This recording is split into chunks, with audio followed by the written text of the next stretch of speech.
Emmanuel Poilane, président du CRID et membre du conseil d'administration de la Fondation Daniel Mitterrand, va donc introduire ce webinaire avant que je passe la parole aux intervenants dont vous avez connaissance, mais je vous les représenterai au fur et à mesure.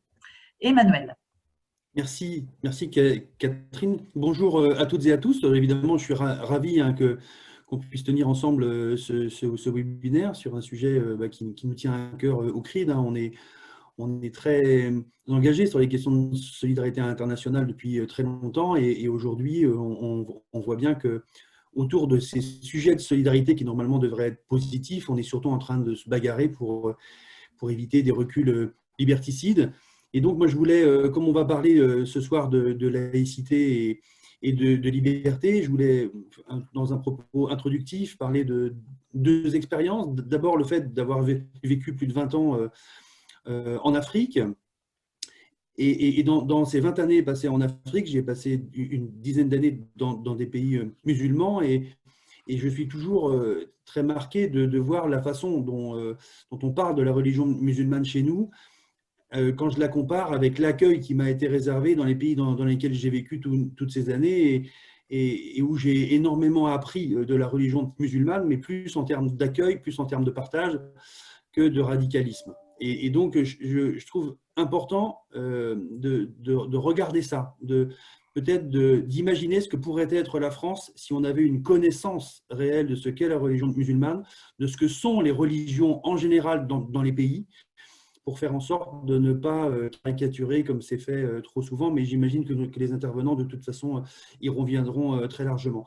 Et puis, après ces 20 années passées en Afrique, dans des pays chrétiens, musulmans, orthodoxes, à Madagascar, c'était très protestant, au Bénin aussi, enfin voilà, c'était très éclectique, avec évidemment toujours des croyances ancestrales qui se baladent un petit peu partout.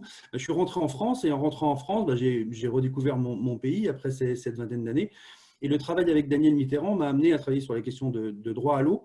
Et en travaillant sur le droit à l'eau, on s'est bagarré contre les coupures d'eau illégales. Et par ce travail-là, j'ai pu rencontrer tout un tas de familles pauvres qui se retrouvaient confrontées à une attaque de la part d'entreprises privées qui les mettait face à une incapacité pour pouvoir vivre dignement.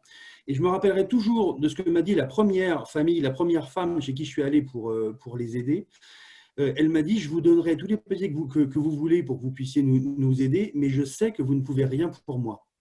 Et pour moi, dans cette question des libertés, dans un pays comme la France, qui est à la fois riche, qui a un socle de droit qui est extrêmement puissant, imaginez qu'il y a des personnes qui puissent dire « je sais que vous ne pouvez rien pour moi », c'est l'abandon total de ce que devrait être le pays des libertés. Et donc, le fait d'être en capacité de comprendre ça, de pouvoir redonner confiance à des personnes qui n'ont plus confiance dans la démocratie, non pas parce qu'elles n'y croient pas, mais simplement parce qu'elles sont fracassées par la violence de notre démocratie, pour moi, ça a été complètement révélateur de la nécessité qu'il y avait à travailler sur la reconquête des libertés, mais pas au sens des libertés théoriques, mais bien au sens de la capacité des plus pauvres d'entre nous à pouvoir vivre dignement. Et quand on a gagné devant le Conseil constitutionnel et qu'on a été défendu par rapport à ça, et que la décision finale a été de dire qu'il fallait permettre à chacun de vivre dignement dans notre pays, à quelque part, on avait gagné une petite bataille, mais dans la dynamique de liberté, on ne peut pas réellement exercer ses libertés si on ne peut pas vivre dignement. Donc, voilà, ça n'est qu'une introduction. Évidemment, je ne suis pas un spécialiste de ces questions, mais ça me semblait important de mettre ça dans le panier, je dirais en ouverture, de rappeler notre engagement de solidarité internationale, de rappeler notre engagement à faire en sorte que chacun puisse vivre dignement sur la planète. Et dignement sur la planète, c'est aussi chez nous en France. Et comment on fait chez nous en France pour travailler sur les libertés, travailler sur la conscience de laïcité et qu'on puisse aider toutes les femmes, les hommes et les enfants qui méritent de pouvoir bien vivre dans notre pays. Et quand je dis bien vivre, c'est souvent très sobrement. Pierre Rabhi dirait avec une sobriété heureuse. Et j'ai vu beaucoup de bonheur dans les familles dans lesquelles je suis allé, mais aussi beaucoup de frustration par rapport à la violence de la société en phase 2. Donc, derrière les débats très théoriques qu'on a souvent sur la question de la laïcité, ça me permet de ramener un petit peu sur des choses concrètes et d'imaginer ce qu'on serait en capacité de pouvoir faire ensemble si on permettait demain à toutes les femmes et les hommes dans notre pays qui le méritent de pouvoir vivre dignement chez elles et chez eux. Donc voilà, je vous souhaite une très belle soirée, de très beaux échanges. Et voilà, je suis ravi en tout cas que le CRID ait pu organiser cette séance et j'espère qu'elle sera riche à la fois pour les intervenants et pour vous toutes et toutes qui participez à ce webinaire. Merci infiniment. Merci beaucoup Emmanuel d'avoir rappelé l'importance de cette rencontre humaine, de cette dimension humaine et de l'importance d'une société basée sur la confiance tout autant que sur les relations entre les personnes et non pas, comme on le voit aujourd'hui, quelque chose qui se construit sur la défiance et une suspicion généralisée, en particulier à l'encontre de certaines religions. Et je rappelle que donc c'est un webinaire organisé conjointement par le CRID et le Festival des Solidarités dans le cadre de ce Forum social mondial. Daniel Boitier, co-animateur du groupe de travail laïcité de la Ligue des droits de l'homme, militant de la Ligue des droits de l'homme et anciennement enseignant et professeur de philosophie, et mes avis qu'on va s'en rendre compte dans votre intervention. Daniel Boitier, comment vous pouvez tirer le fil de la liberté de conscience, la liberté de culte dans le contexte du débat actuel en France, qui, comme on le disait depuis tout à l'heure, est très confus, mélange plein de choses, mélange des tas de notions et en mélangeant tout cela, crée beaucoup de confusion. Comment est-ce qu'on peut comprendre ce que l'on traverse aujourd'hui? Alors, d'abord, j'ai été attentif aux demandes qui sont faites par les différents inscrits et j'ai été attentif aux questions qu'ils posaient. Et si j'ai bien compris, la demande qui m'est faite là, elle est double. Elle est double parce qu'elle nous demande de revenir sur ce que nous défendons, c'est-à-dire la laïcité, c'est-à-dire la loi de 1905, peut-être aussi la loi de 1881 et la loi de 1901, mais aussi d'essayer de comprendre ce que nous refusons dans le projet de loi. Alors, projet de loi qui s'est appelé sur les séparatismes, projet de loi qui s'est appelé sur les valeurs de la République, et lorsque le Conseil d'État a un peu poussé, qui s'appelle maintenant sur les principes de la République. Reste que la question des valeurs revient très souvent à différents moments du texte. Alors pour ce faire, je crois qu'il faut d'abord que je rappelle que si la laïcité est une spécificité française et qu'elle est alliée avec l'idée même de souveraineté en France, si le mot laïcité n'apparaît pas même dans les textes internationaux ou européens, ça ne veut pas dire que les autres, en dehors de la France, ne placent pas au centre de leurs exigences la liberté de penser, la liberté de conscience, la liberté de religion. C'est bien ce qu'on retrouve aussi bien dans la Déclaration universelle des droits de l'homme que dans la Convention européenne. Je veux dire, ça, je le garderai en tête. Et puis, à partir de là, si j'ai bien compris la demande, je vais repartir de la loi de 1905, puisque justement, dans la tribune commune que le CRID a signée avec des tas d'autres associations, nous disons que cette loi qu'on nous propose met en impact à la fois la loi de 1881 sur l'école, la loi de 1901 sur les associations et la loi de 1905 sur la laïcité. Donc, je crois qu'il faut repartir de la loi de 1905 et peut-être tout simplement repartir de l'article 1. De cet article 1, à partir duquel, je crois, on peut, je veux dire, je vous le relis, hein, parce qu'il faut l'avoir en tête. La République assure la liberté de conscience, elle garantit le libre exercice des cultes sous les seules restrictions édictées ci-après dans l'intérêt de l'ordre public. Autrement dit, il n'y a pas la laïcité et la liberté de conscience et la liberté de culte. La laïcité, c'est la liberté de conscience et la liberté de culte réalisée dans certaines conditions et le mot d'ordre public est tout à fait important. Il est tout à fait important, on pourra mettre en écho de la construction même de cet article 1, on pourra mettre en écho de ça l'article 10 de la Déclaration de 1789. Là aussi, je vous le remets en tête. Nul ne peut être inquiété pour ses opinions, même religieuses, pourvu que leurs manifestations ne troublent pas l'ordre public. Cette question de l'ordre public, vous allez la retrouver dans la Convention européenne des droits de l'homme, avec 2 articles, c'est assez curieux d'ailleurs dans la construction, l'article 9 qui pose la liberté et l'article 10 qui pose la responsabilité et donc les limites de la liberté.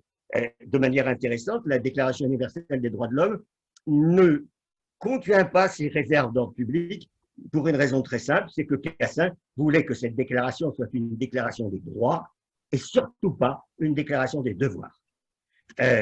Donc, je veux dire, qu'est-ce qui se passe depuis? Alors, vous avez dit tout à l'heure depuis 2020. Moi, je pense que c'est depuis, ça bascule depuis 1990-80.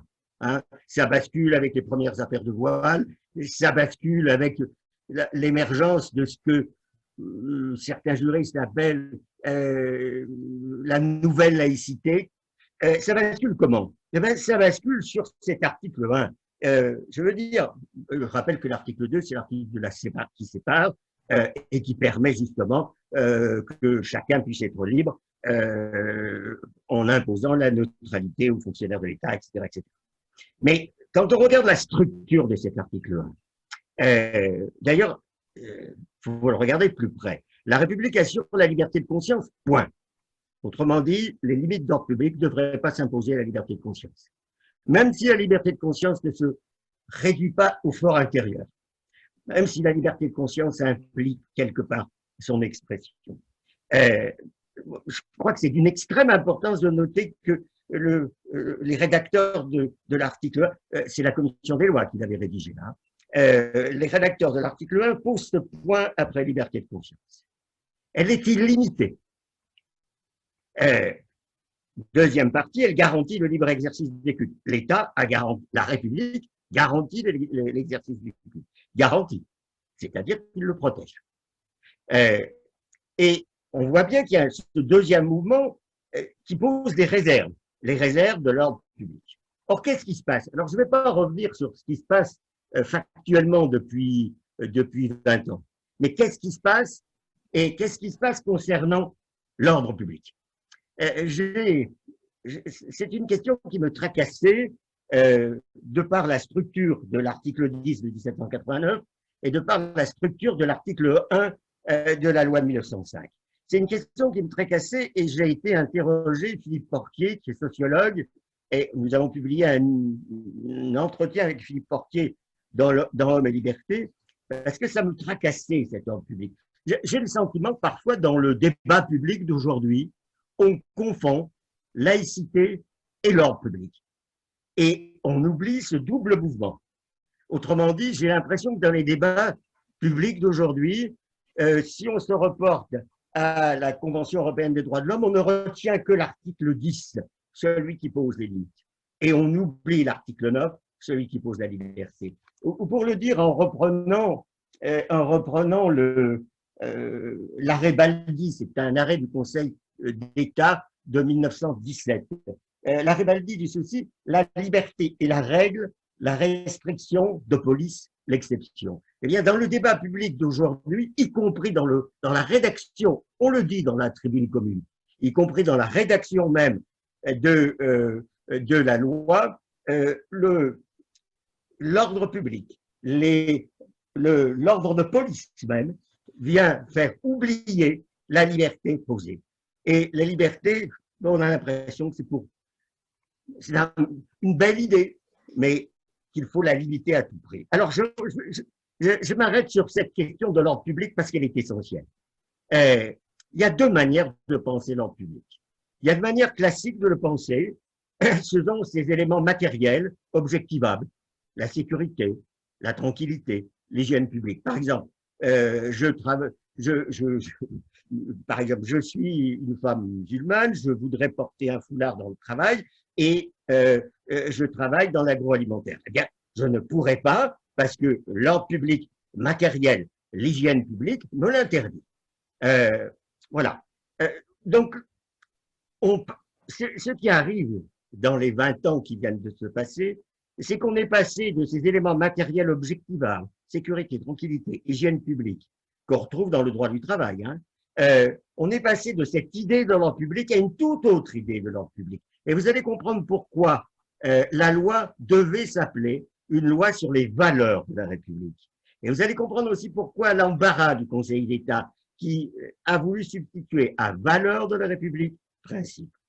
Je veux dire, l'ordre public cesse d'être cet ordre public matériel et objectivable pour devenir une sorte d'ordre public, comment dire, immatériel, moral.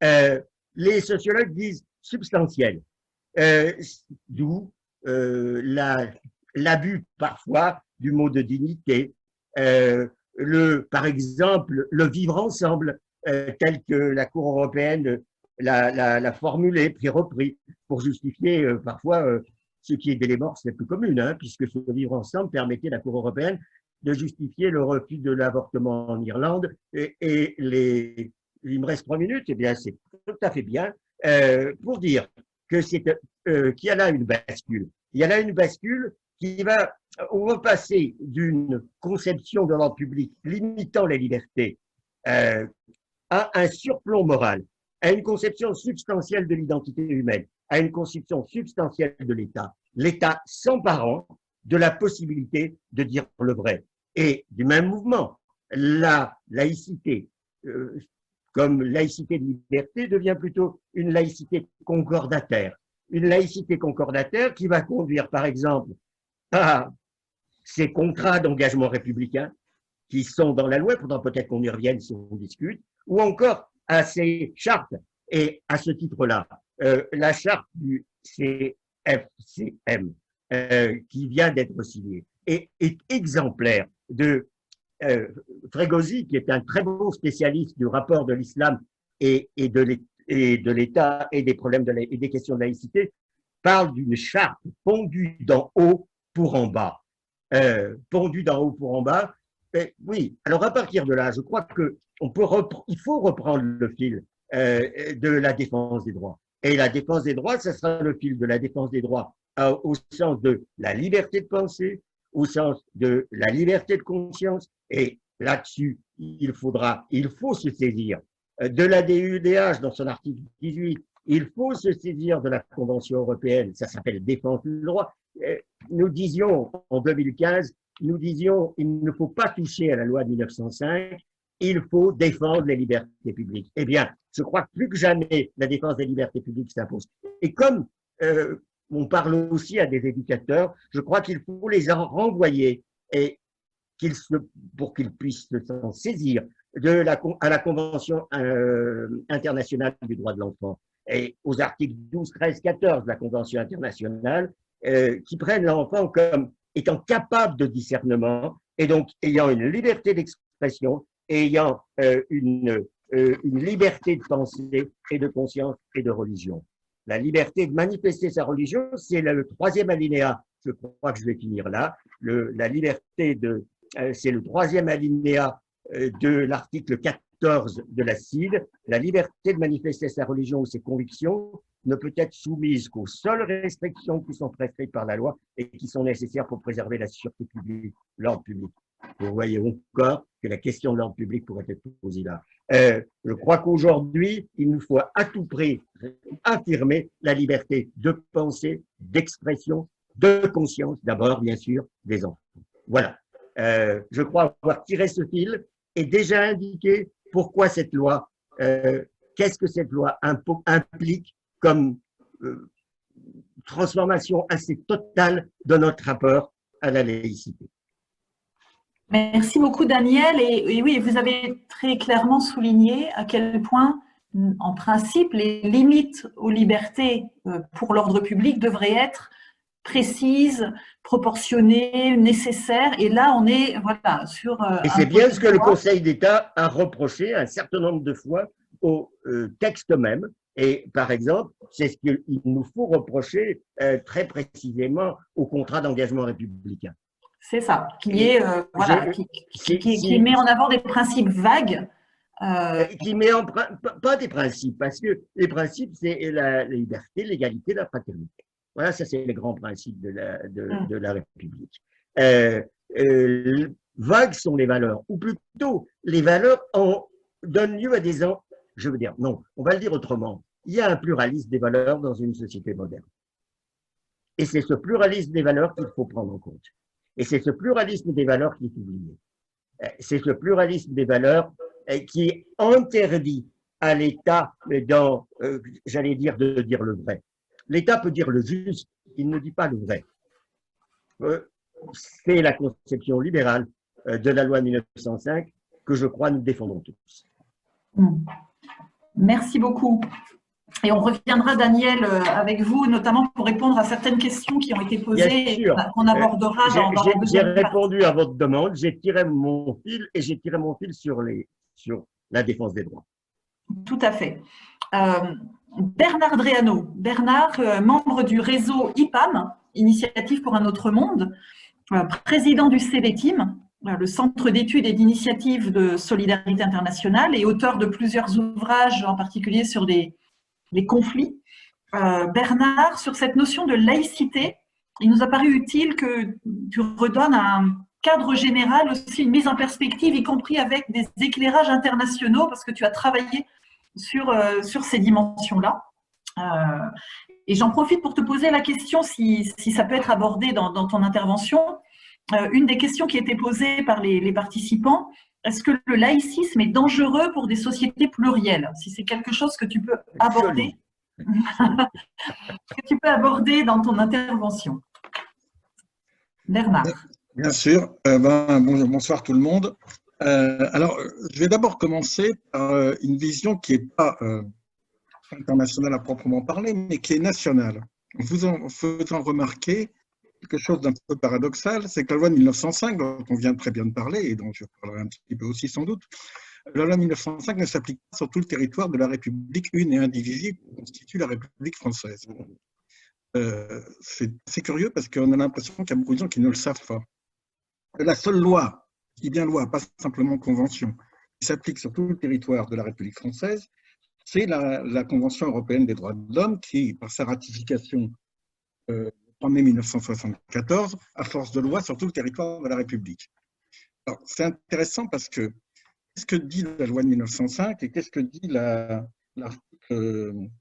Convention européenne des droits de l'homme? La Convention européenne des droits de l'homme, à force de loi dans tous les pays qui l'ont ratifiée, c'est-à-dire les pays d'Europe, pas l'Union européenne, plus large que l'Union européenne, et qui reprend largement, il y a un problème avec l'article 9 et l'article 10, je ne rentre pas dans les détails, mais largement les principes qui avaient été établis par la Déclaration universelle des droits de l'homme de 1948.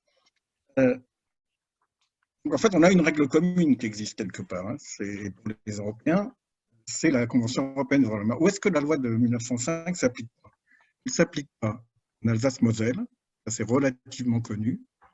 Elle s'applique de manière particulière dans les départements d'outre-mer.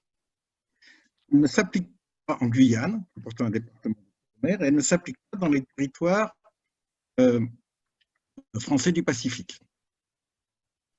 Qu'est-ce qui ne s'y applique pas? La loi de 1905, elle précise deux choses qui est très important si on fait des comparaisons internationales. Elle précise liberté de conscience, évidemment la déclaration, la Convention européenne précise aussi dans son article 9, la liberté de conscience. Elle souligne d'ailleurs plus dans la déclaration européenne le fait que l'État assure la liberté de conscience. Donc il y a un devoir de l'État d'assurer la liberté de conscience et l'exercice du culte. Simplement une obligation générale, il y a un devoir. Mais elle précise aussi, la loi de 1905, la neutralité de l'État. Or, l'État n'est pas neutre. En Guyane, où par exemple l'évêque est un fonctionnaire payé par l'État, elle n'est pas neutre en Polynésie, où il y a un privilège de mission des églises protestantes et catholiques. Elle n'est pas neutre en Alsace-Moselle, où les évêques sont nommés par le président de la République. Bon, évidemment, le président de la République entérine la décision prise par l'Église catholique, mais enfin quand même. Alors, si vous cherchez des équivalents, il y a en Chine, il y a aussi ça, mais ce n'est pas tout à fait la même chose parce que pas d'accord avec le Vatican, tandis que dans le cas de l'Alsace-Moselle, c'est le concordat signé par Napoléon avec le Vatican qui organise les cultes. Non, je dis ça parce que c'est quand même très important de savoir que si l'on en écoute les laïcistes, je vais dire 2 mots sur les laïcistes plus tard, d'abord il faudrait commencer par constater que la laïcité telle qu'ils l'entendent ne s'applique pas sur le territoire de la République française. Heureusement, s'applique la Convention européenne des droits de l'homme et elle est globalement respectée. Globalement, même si ça donne quelques privilèges à certains cultes. La liberté de conscience, telle qu'elle est garantie en Europe, par exemple, c'est la liberté de penser, de conscience, de religion, de changer de religion. Est-ce que tu peux bien parler dans le micro, Bernard, s'il te plaît? Donc la liberté de changer de religion, c'est important parce qu'il y a des législations dans certains pays qui l'interdisent. La liberté d'exprimer, de manifester sa conviction individuellement ou collectivement, en public ou en privé, dans les limites de l'ordre public, etc. Ça, c'est le fond commun qui s'applique dans, disons, les pays démocratiques. Je signale au passage qu'il y a des pays non démocratiques ou partiellement démocratiques, auxquels on peut trouver même le mot laïcité dans la Constitution, je pense à l'ancienne colonie française, ou bien une séparation très explicite de l'Église et de l'État. Je signale par exemple, parce que ça n'a pas l'air d'être très connu, il y a séparation très précise de l'Église et de l'État aux États-Unis ou en Italie, alors que dans la pratique, on peut quelquefois se demander si c'est vraiment appliqué, mais c'est de la Constitution. Il y a d'autres pays, par contre, qui ne définissent pas précisément, ou même quelquefois qui définissent l'inverse, c'est-à-dire qu'il n'y a pas de neutralité de l'État par rapport aux religions, privilège de l'État par rapport aux religions. J'ai dit, c'est même le cas dans certains territoires de la République française, mais en pratique, la liberté de conscience est quand même assurée, par exemple, dans des pays où le chef de l'État, la religion, il y a des pays où la religion du chef de l'État est définie par des textes constitutionnels. C'est le cas de l'Espagne, c'est le cas des Pays-Bas, c'est le cas de la Norvège, c'est le cas de la Grande-Bretagne, enfin du Royaume-Uni, pardon. Ce qui évidemment indique qu'il n'y a pas de neutralité. Mais en même temps, dans la pratique, on peut dire que ces États sont séculiers, ou la laïcité au sens de la Convention européenne des droits de l'homme, ce qu'ils assurent globalement, hein, il peut y avoir des entorses, mais globalement, la liberté de conscience. C'est la première chose qu'il faut dire. Alors, c'est d'autant plus frappant qu'il y a une idéologie en France qui consiste à dire que la laïcité française, c'est une exception, c'est même une exception universaliste. Il faudra qu'on m'explique ce que c'est qu'une exception universaliste, parce que si c'est universel, ce n'est pas exceptionnel. En réalité, la France se situe dans la moyenne en termes de respect de la liberté de conscience des pays démocratiques, ni plus ni moins. Je vais dire, pour être trop long, 2 autres points importants.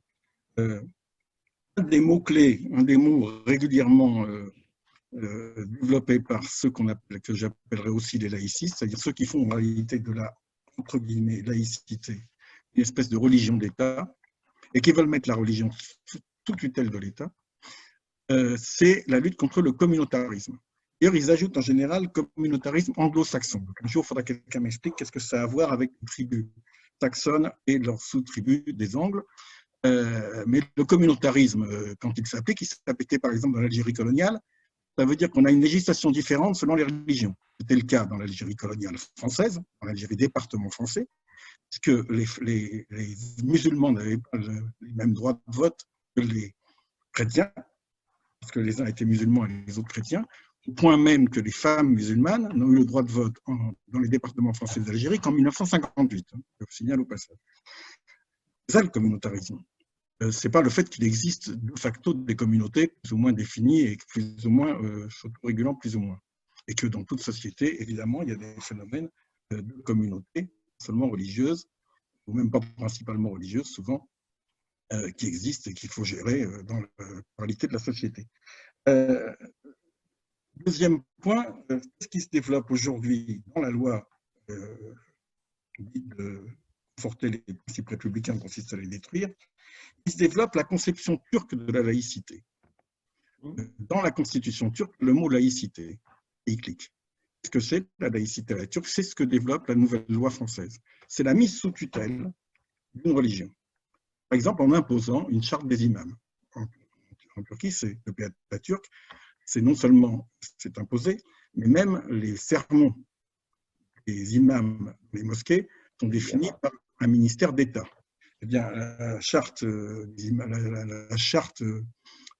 qu'on veut imposer aux imams de France ressemble beaucoup à ça.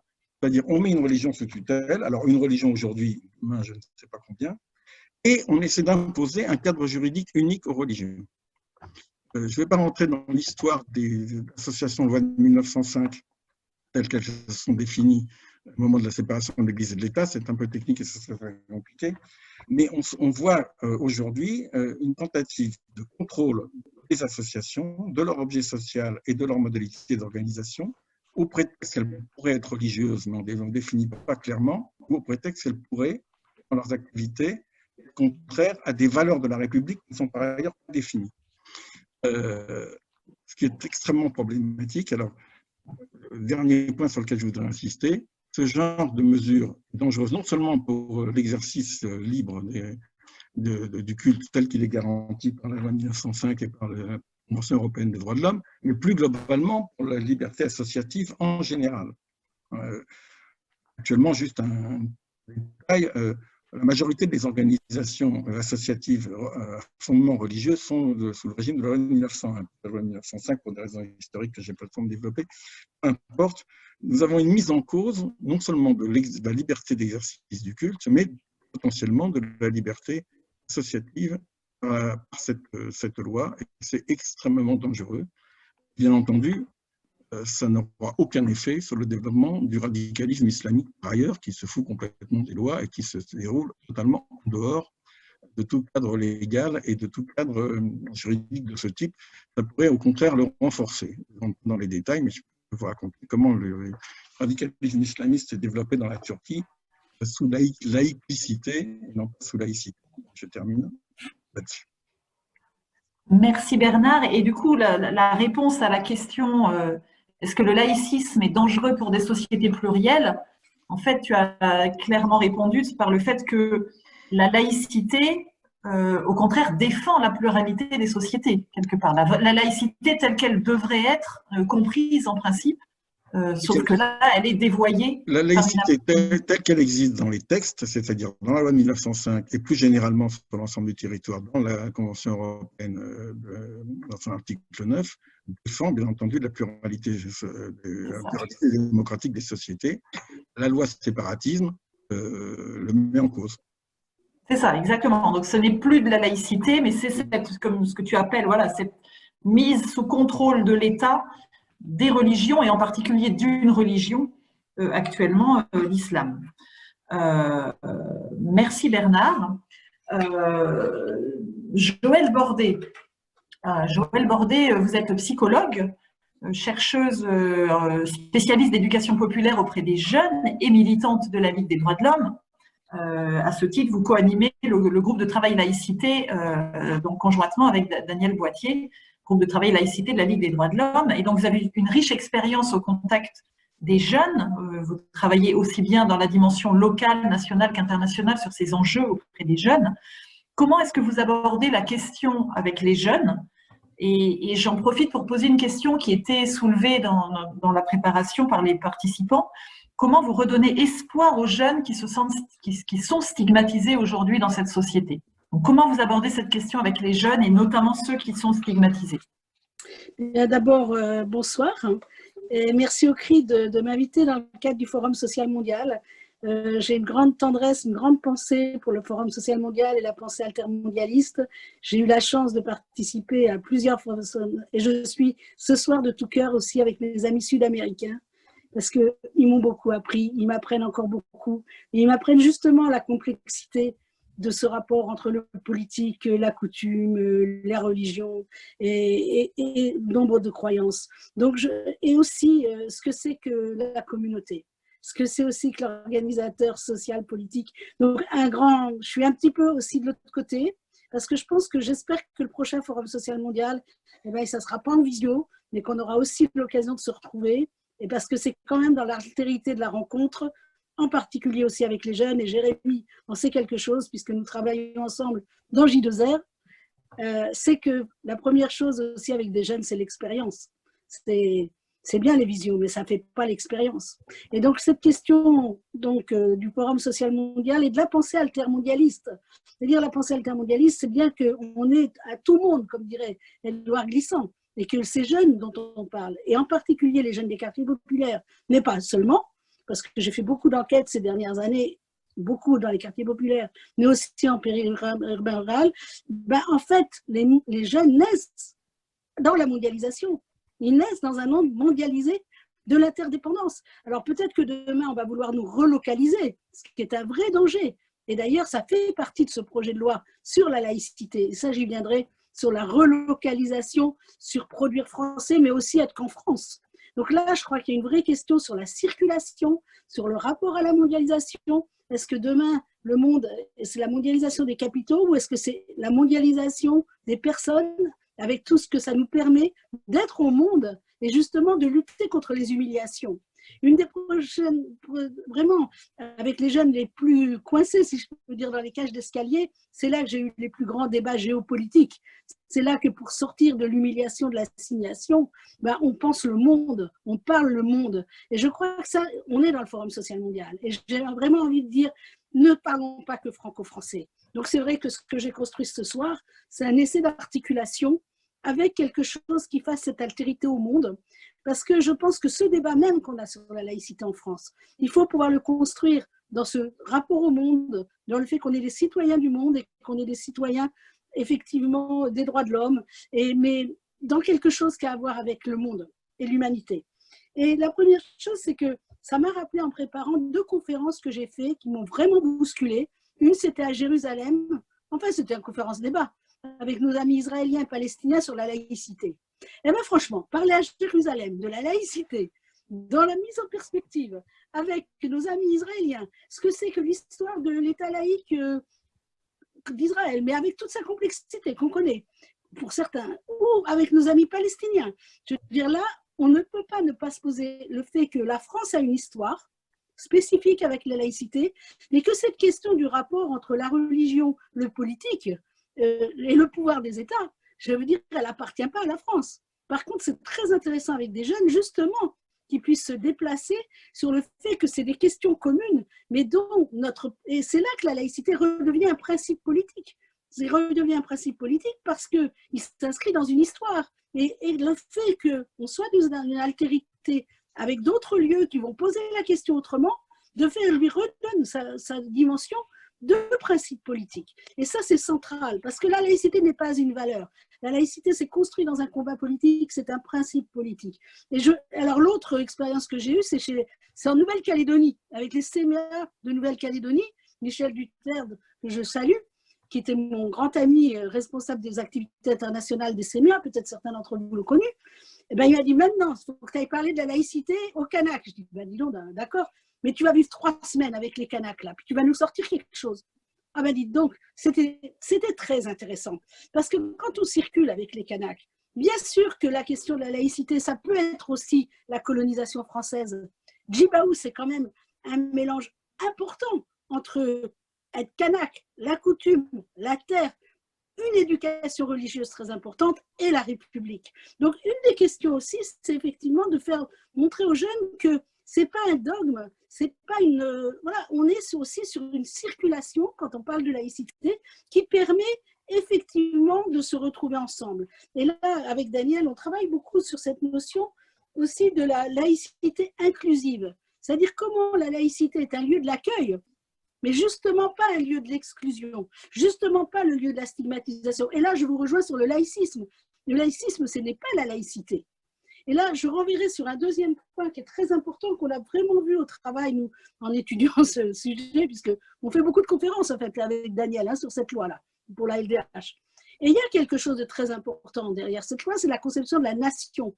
C'est très clair qu'il y a une cohérence, et là, il ne faut pas penser qu'ils font n'importe quoi, ce n'est pas de l'imprévu. La nation comme nation homogène, qui serait avec des ennemis intérieurs, extérieurs, et assignant tout le temps la question, qui est importante, du terrorisme islamiste à la question de la guerre et à la question de la paix et à l'ennemi intérieur, extérieur. D'ailleurs, la question du virus. Est-ce qu'on est en guerre avec le virus? Non, ce n'est pas un ennemi.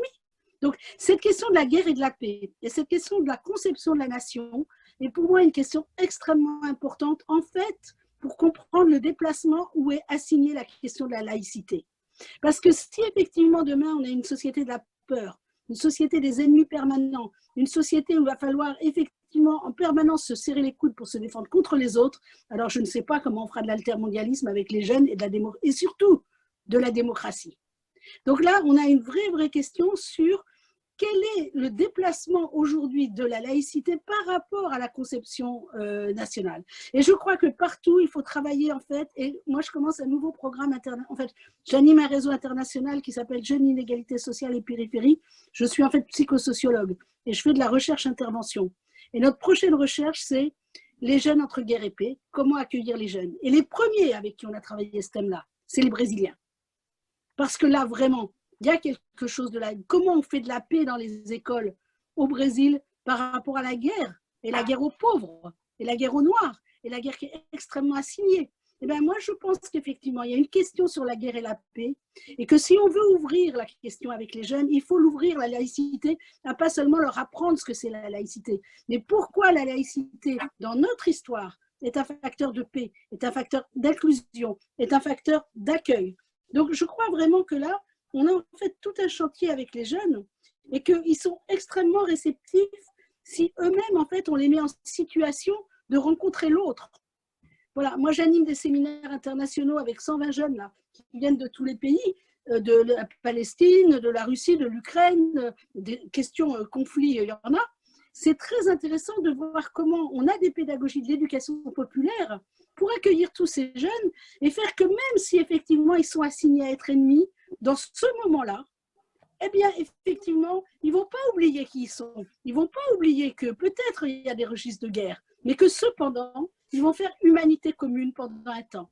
Et moi, je me rappelle de ces jeunes d'Aubervilliers qui sont partis avec des Israéliens, des Palestiniens. Et voilà que la veille du départ, ils se rendent compte que Ben, qui était un type formidable, avait tenu le viaduc de Gilo toute l'année d'avant, comme soldat. Et là, les Palestiniens, là, ils disent « Ah ben non, hein, on ne va pas partir en voyage là avec un soldat israélien. Hein. » Et alors, toute la nuit, ils ont réfléchi avec Chiréné. Et alors, le grand arbitre, c'était Chiréné, un grand malien. Et bien, le lendemain, ils ont décidé de partir ensemble en disant « On ne va pas oublier qui on est, mais on va faire l'expérience de vivre ensemble. » Et dans ce vivre ensemble, pour autant, on ne va rien oublier. Mais on va vivre quelque chose. Et quand ils sont arrivés à Grenade et qu'ils ont écouté la musique et qu'ils sont arrivés au Maroc, ils m'ont téléphoné, et ben, je les ai rejoints pour aller manger du poisson avec eux sur le port. Et c'était formidable parce que réellement, il s'était passé quelque chose qui n'oubliait pas du tout ces rapports-là, mais qui pour autant donnait un accès à l'humanité. Donc derrière là, ce qui est en train de se passer sur la laïcité, c'est super grave pour moi. Ce qui est en train de se passer avec ce gouvernement, c'est super grave parce que c'est au-delà, c'est de la suspicion, mais c'est vraiment quelque chose qui atteint cette question de la confiance dans le fait que de toute façon, on a cette interdépendance à vivre ensemble et qu'on ne va pas se replier dans une localisation. Donc plus que jamais, je pense qu'il faut qu'on fasse des rencontres internationales, il faut que J2R ça marche, il faut qu'on invente plein de trucs et que d'ailleurs c'est ce qu'on fait avec Jérémy, où on invente avec le numérique des formes de rencontres, des formes d'altérité en attendant de se rencontrer pour de vrai. Voilà. Merci beaucoup Joël pour ce partage extrêmement, enfin plein d'humanité et d'engagement au service de cette humanité. Vous avez parlé des citoyens du monde, effectivement, la perspective internationale, et c'est la conviction profonde du CRID, et comme le disait Emmanuel Poilade, et c'est ce sur quoi travaille Festisol aussi, c'est vraiment faire en sorte que la solidarité internationale soit, et la perspective internationale soit au cœur de tous nos engagements, de la manière dont nous abordons le monde, puisque vous le disiez, les jeunes eux-mêmes sont conscients qu'ils sont dans un monde interdépendant et sont prêts à aller à la rencontre des diversités et de l'autre, alors qu'on est dans un État qui aujourd'hui est en train de verrouiller, de poser des carcans à l'intérieur desquels on serait enfermé, ce que soulignait Bernard tout à l'heure. C'est-à-dire en allant bien au-delà de ce qui est normalement attendu du rôle de l'État, qui n'est pas censé, comme le disait Daniel aussi, juger de la vérité ou dire quelle est la vérité, quelle est la religion vraie, ou voilà, il est censé organiser un espace de diversité et de liberté. Et c'est aujourd'hui à l'encontre de cela que ce projet de loi est en train d'être débattu. Alors, on va aller un peu plus loin aujourd'hui, donc merci beaucoup Joël, et on va aller un peu plus dans le concret encore. Vous avez déjà, Joël, partagé des expériences concrètes avec des jeunes. Jérémy Morfois, directeur opérationnel sur l'éducation à la citoyenneté et la solidarité internationale à Solidarité laïque, et en particulier responsable du programme Jeunes des Deux Rives. Donc, vous allez nous parler plus concrètement justement de vos actions auprès du public, et notamment de ces jeunes. Comment est-ce que s'y prend Solidarité laïque pour déconstruire les a priori qui peuvent être justement des freins dans la construction de la citoyenneté de ces jeunes? Merci, et merci aussi à Joël pour faire ce parallèle et ce clin d'œil à J2R, ce programme et ce projet qu'on porte ensemble. Solidarité laïque, son approche, elle est basée sur l'approche de l'éducation populaire. Donc, c'est un collectif qui est formé d'acteurs de l'éducation et d'acteurs de l'éducation populaire, qui repose tout d'abord sur le développement de l'esprit critique et le renforcement de l'esprit critique chez les publics qu'on accompagne, et particulièrement les jeunes. L'esprit critique, là, il est fondamental justement pour arriver à outiller, à nourrir et à protéger les jeunes de ce flot ininterrompu d'informations, de bad buzz qui traînent sur les médias, qui traînent sur les réseaux sociaux.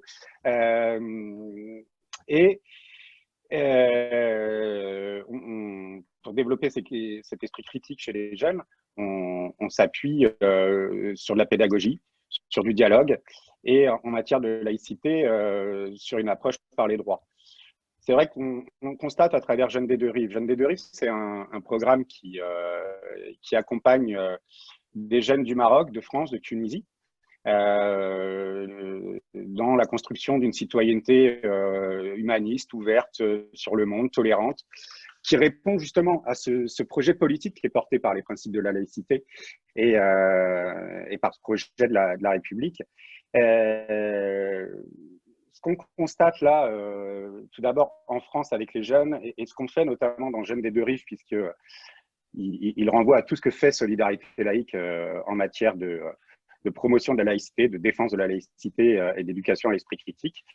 Et puis je ferai le parallèle aussi et la résonance que ça a aussi avec les jeunes du Maroc et de Tunisie, ou comment quand les jeunes de France, du Maroc et de Tunisie échangent entre eux, dialoguent entre eux sur ce qui les rassemble, sur ce qui les différencie, comment ils arrivent à s'expliquer, à se comprendre et à s'accepter et à faire, j'aime bien l'expression qu'a définie Joël, comment ils arrivent à faire humanité commune à partir de toute leur singularité, mais aussi de ce qui les rassemble.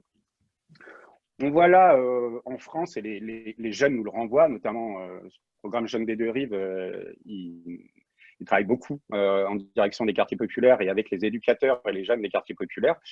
Et l'impact que l'écho médiatique ou les laïcistes de salon, comme certains les appellent, en tout cas tous les discours qui peuvent être rapportés par les médias, toutes les manipulations qui peuvent être faites par la laïcité, autour de la laïcité, elles ont un impact conséquent auprès des jeunes. Qui se sentent attaqués, qui se sentent stigmatisés, qui se sentent blessés tout simplement. Je crois qu'on peut réellement parler de blessures dans ce que renvoient les médias à la destination des jeunes, et notamment des jeunes des quartiers populaires. Notre approche, dès le départ, elle est basée sur 3 principes. La première, c'est de faire pédagogie, c'est de faire comprendre, d'expliquer les principes de la laïcité, d'expliquer le projet politique que porte la laïcité et la République, en rappelant les fondements juridiques de la laïcité que Daniel nous énumérait tout à l'heure, en rappelant que la laïcité est avant tout une loi de liberté et une loi qui protège la liberté de conscience de chacun des citoyens. Donc, c'est déjà de déconstruire ces a priori que ressentent les jeunes, en leur expliquant justement que la République garantit leurs droits et garantit leur liberté de conscience, leur liberté donc de croire ou de ne pas croire, leur liberté de pratiquer un culte, mais aussi pourquoi, et ça c'est très important dans le dialogue qu'on a avec les jeunes, d'expliquer aussi la question de la neutralité de l'État vis-à-vis des cultes. Et pour expliquer, là encore, que cette neutralité, cette séparation entre les cultes et l'État, eh bien, elle garantit l'égalité entre tous les citoyens. Et c'est extrêmement important de ramener les principes de la laïcité au projet politique que porte la République, au projet fondé autour des libertés, autour de l'égalité, autour de la fraternité. Cette question de la fraternité, justement, ces questions de la solidarité, de l'altérité, c'est des notions qu'on cultive à travers Jeunes des Deux Rives et entre les jeunes, quelles que soient leurs origines. C'est pas seulement l'altérité entre les jeunes de France, du Maroc et de Tunisie, mais c'est l'altérité vers son voisin, vers l'autre. Donc, c'est tout un travail justement qui est extrêmement important pour déconstruire ces a priori-là et ramener à l'objet même de la laïcité, qui est la question des libertés, qui est la question de l'égalité. Et ensuite, c'est de travailler à partir du vécu, à partir du quotidien, à partir de ce que vivent les jeunes au quotidien, dans les lieux publics, dans les espaces éducatifs, de ce qu'ils vivent aussi dans leur relation à leurs éducateurs, pour justement mettre en pratique, mettre en perspective et mettre en concret ces principes de laïcité. Ça, c'est extrêmement important de faire la démonstration par la preuve auprès des jeunes et de l'application concrète au quotidien.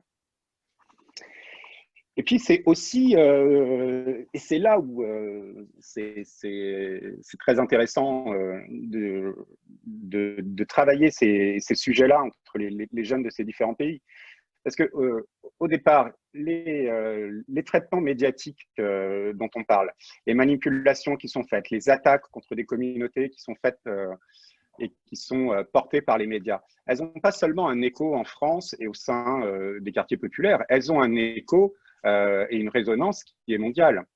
Et quand vous avez des jeunes de France, de Maroc, de Tunisie qui se rencontrent, les jeunes Marocains, les jeunes Tunisiens interrogent, questionnent leurs copains de France sur ces questions-là.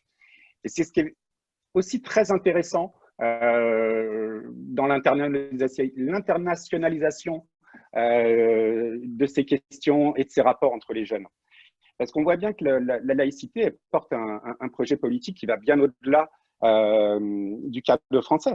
Elle porte un projet qui est basé sur la liberté de conscience, sur l'acceptation d'autrui, sur l'acceptation des différences, sur la compréhension de chacun. Et le fait de partir au Maroc, de partir en Tunisie, d'accueillir des jeunes Marocains, des jeunes Tunisiens en France, bah, ça permet justement pour chacun des jeunes de s'ouvrir à l'autre et de se poser aussi des questions sur soi et sur ce qu'il vit sur son territoire, sur son pays. Et aussi, qu'est-ce qui fait finalement, quand on détricote les principes de la laïcité, quand on l'explique, quand on la ramène à un projet politique, les jeunes se rendent compte que finalement, ils partagent beaucoup de valeurs communes et ils partagent notamment cette soif de liberté, cette soif d'émancipation, cette soif de dialogue, cette soif d'acceptation et cette soif de faire humanité commune.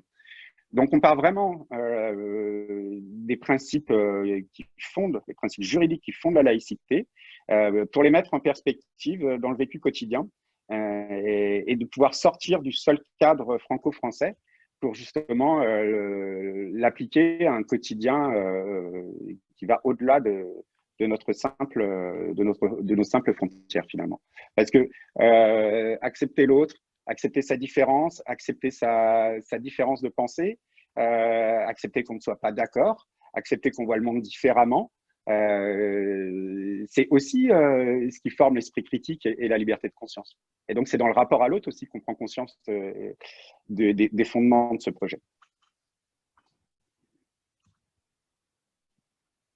Je ne t'entends plus.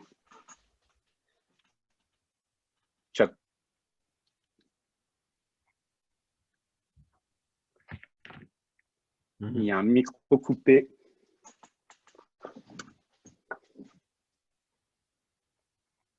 Alors peut-être que le temps que ton micro se remettre en place. Je vais finir sur un exemple Voilà, très ça concret. y est. Voilà. J'allais Allez-y, finir Jérémy. sur disant, voilà. J'allais finir en disant qu'on a la chance en France d'avoir un observatoire de la laïcité qui conseille le gouvernement, qui mène des travaux sur la laïcité et qui va au contact des jeunes, des éducateurs, du grand public, du terrain, et que c'est un outil formidable justement pour faire de la pédagogie avec les jeunes autour de la laïcité. Le 17 février, par exemple, on aurait dû le faire en présentiel, mais on fera en webinaire. On aura un temps de plus de 2 heures, un temps de dialogue et d'échange entre Jean-Louis Bianco, qui est le président de l'Observatoire de la laïcité, et les jeunes et les éducateurs qui participent à J2R. Quand la République, elle descend auprès des jeunes dans les quartiers, c'est la meilleure preuve pour déconstruire tous les échos et les manipulations médiatiques qui sont faites et tordre le cou à ces manipulations et montrer aux jeunes que la République, ce n'est pas CNews ou BFM TV. Tout à fait. Merci Jérémy. Et je pense que merci pour ce témoignage sur cette action extrêmement vitale et nécessaire de solidarité laïque auprès des jeunes. Et ce travail fantastique que vous faites sur les deux rives.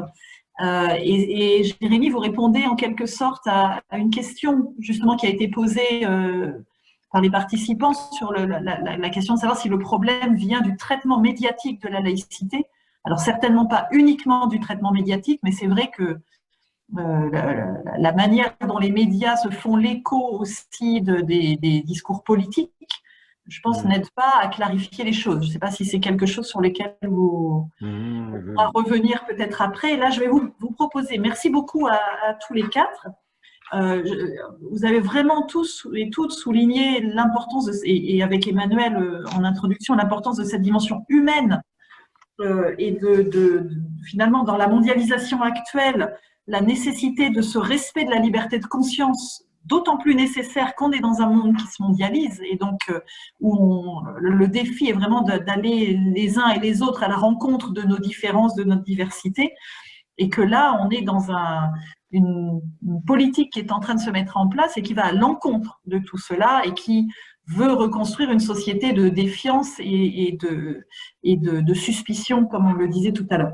Mais alors, je souhaiterais d'abord, avant de commencer à répondre aux questions que vous avez posées, les participants, vous poser à vous une question via le chat. Donc, on va vous laisser vous donner quelques minutes pour que vous puissiez, dans le chat, dire au fil de cette intervention qu'est-ce qui vous a marqué et qu'on puisse regarder, voilà, prenez quelques minutes et allez-y.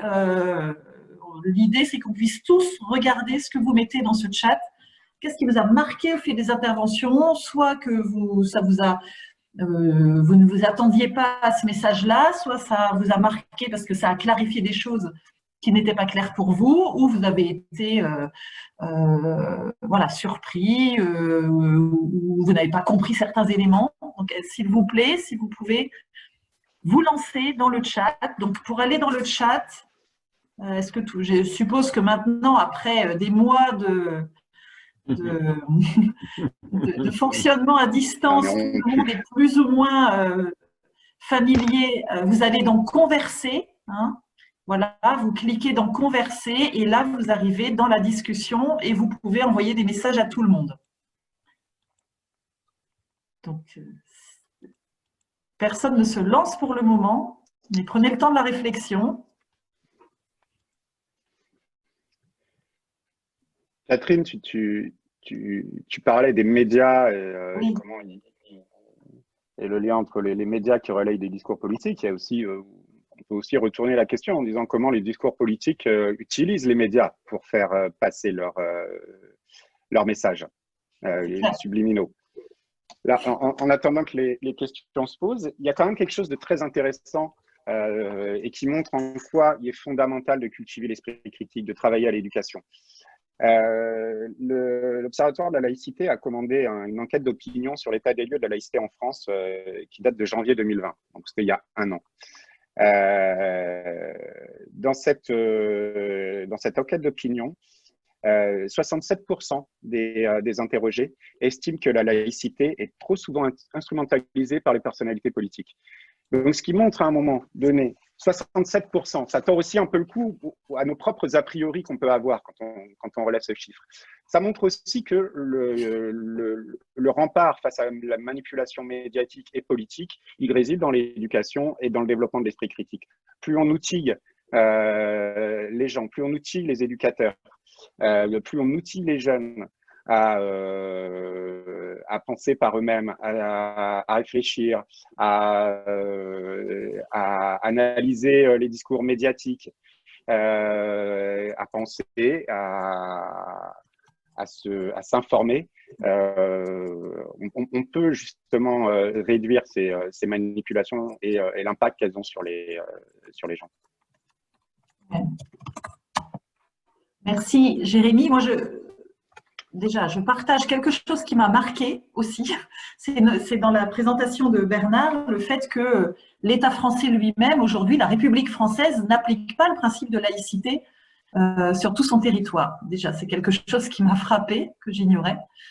Je vois quelqu'un qui souligne l'importance d'aborder la laïcité comme un outil de vivre ensemble et de tolérance, alors qu'effectivement, c'est souvent présenté ou compris aujourd'hui comme étant quelque chose qui empêche justement de vivre ensemble et qui empêche cette tolérance et cette diversité. Est-ce qu'il y a… Alors, oui, Anaël qui partage le fait que quelqu'un a souligné l'importance d'aborder la laïcité de façon positive, donc c'est dans le même esprit, voilà, aborder des initiatives. Et il y a une question, alors peut-être on va commencer par les questions et je reviendrai aux questions qui étaient posées avant, une question sur la relation à la spiritualité. Voilà, quel rapport entre laïcité et le déni de spiritualité dans notre société, ou la manipulation de la spiritualité, je dirais, parce que quand vous parlez de scientisme, utilitarisme, nihilisme, etc., il y a les dogmes. Est-ce que quelqu'un se sent de répondre à cette question sur le débat sur la laïcité dans une société finalement qui ne sait plus très bien, sans vouloir faire de jeu de mots, mais à quel sein se vouer? Joël Joël. Ton micro est coupé, Joël. Oui. En 2014, au moment où des jeunes partaient à Daesh et où arrivait ce concept cette notion de la radicalisation, avec des collègues, on a proposé de déplacer totalement le phare et on a écouté 300 jeunes sur leur rapport au monde. Donc des jeunes des quartiers populaires, là, donc c'est quand même mais aussi après en périurbain rural, sur justement cette question de comment ils construisent leur rapport au monde au sens d'Hannah Arendt, c'est-à-dire la génération qui arrive, qui trouve le monde et qui prend le monde.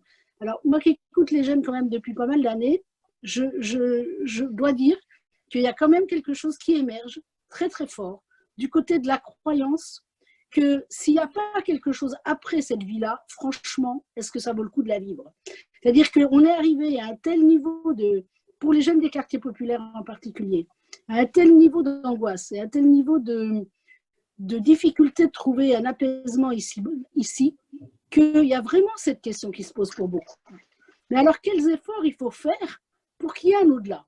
Alors ça, pour quelqu'un effectivement qui vit dans la laïcité, qui est plutôt dans un rapport de sécularité, qui ne se pose pas trop la question de l'au-delà, ben on peut imaginer que le dialogue des éducateurs avec les jeunes, quand ils sont face à ça, c'est pas facile. Parce que soit ils ont effectivement une religion, eux ils croient à l'au-delà, mais en même temps leur interdit quasiment de faire référence à l'au-delà, au nom de la neutralité de leur position. Inversement, il y a ceux qui ne croient pas, qui sont plutôt dans mon genre, qui se disent mais comment j'intègre tout ça et comment moi je reprends ça en tant qu'éducateur. Donc on est face à une question qu'il faut travailler et je ne crois pas que la laïcité en tant que principe politique va nous donner toute la réponse à ça, mais cependant elle pose un cadre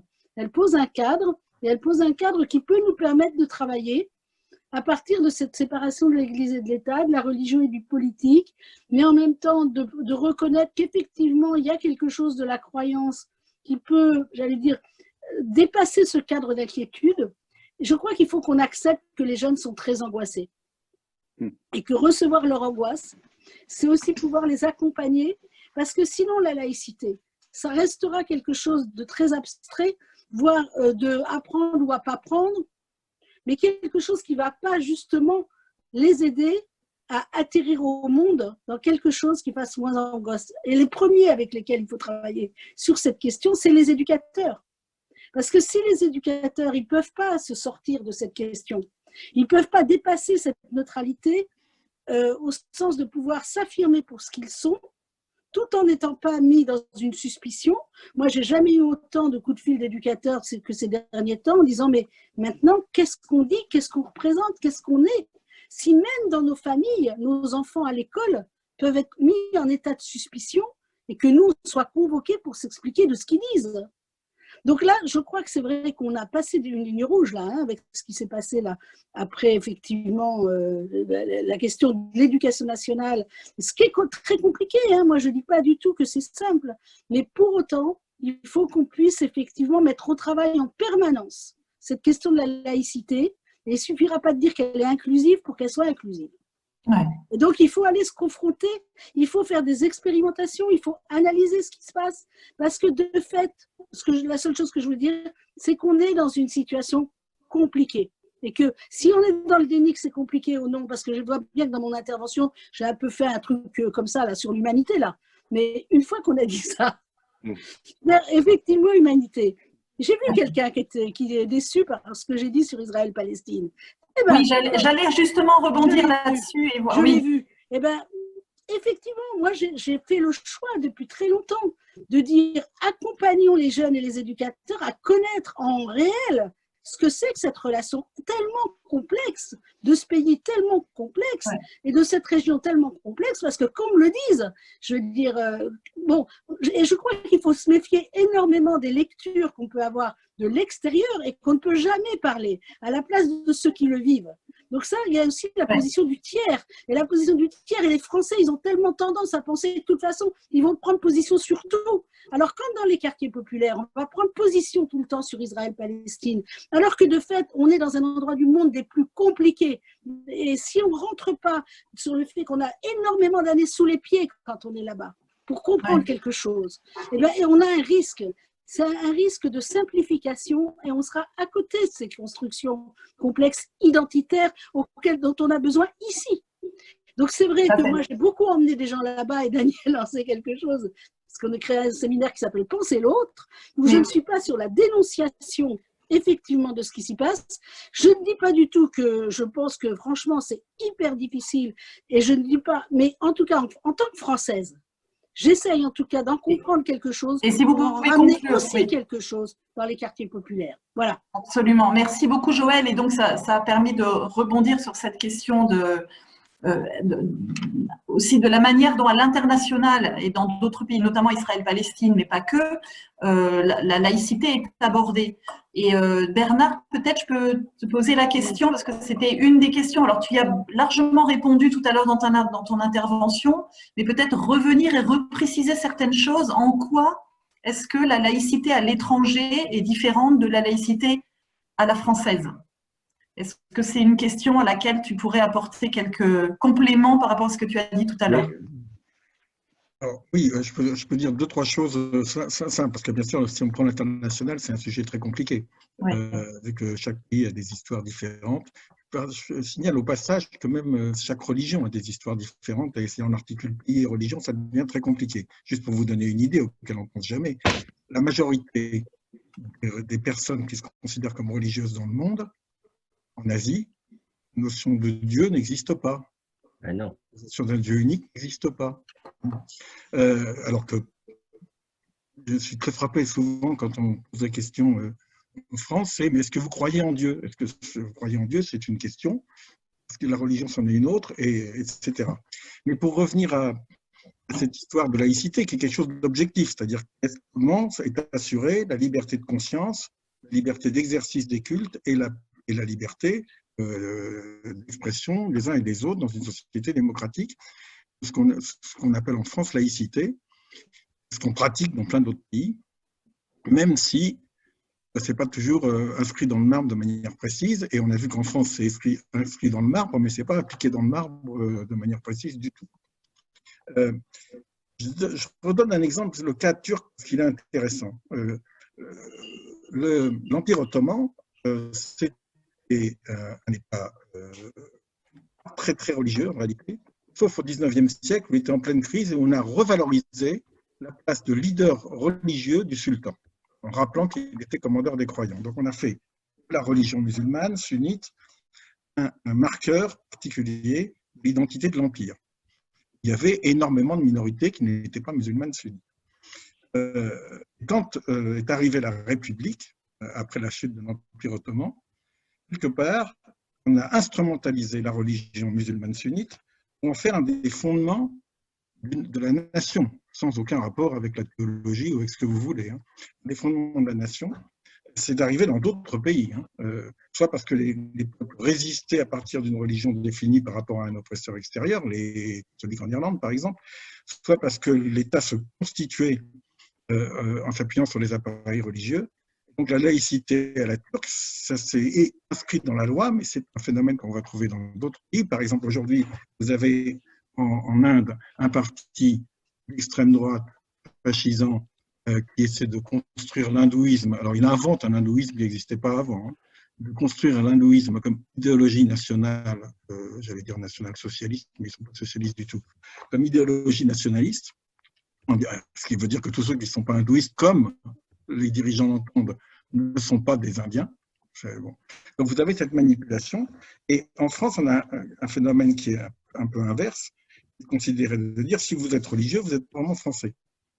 Et surtout si vous êtes musulman. Parce que quelque part, comme disait très bien un Français de confession orthodoxe, la laïcité française est une catho-laïcité, c'est-à-dire qu'elle imagine que toutes les religions fonctionnent comme le catholicisme, mais elle s'applique, elle applique des règles qui, par rapport à l'organisation particulière du catholicisme, parce que en France, quelque part, malgré toute la laïcité qu'on veut, je vous rappelle que Marion Maréchal Le Pen avait un jour dit que les protestants n'étaient pas des vrais Français. On a le droit, on est toujours persuadé. Oui. Donc, tout ça veut dire que la vraie question, c'est quel est l'État réel, la neutralité de l'État, même si elle n'est pas forcément proclamée dans les textes, que l'État n'instrumentalise pas en tant qu'État une religion, que tente de faire la voie séparatisme.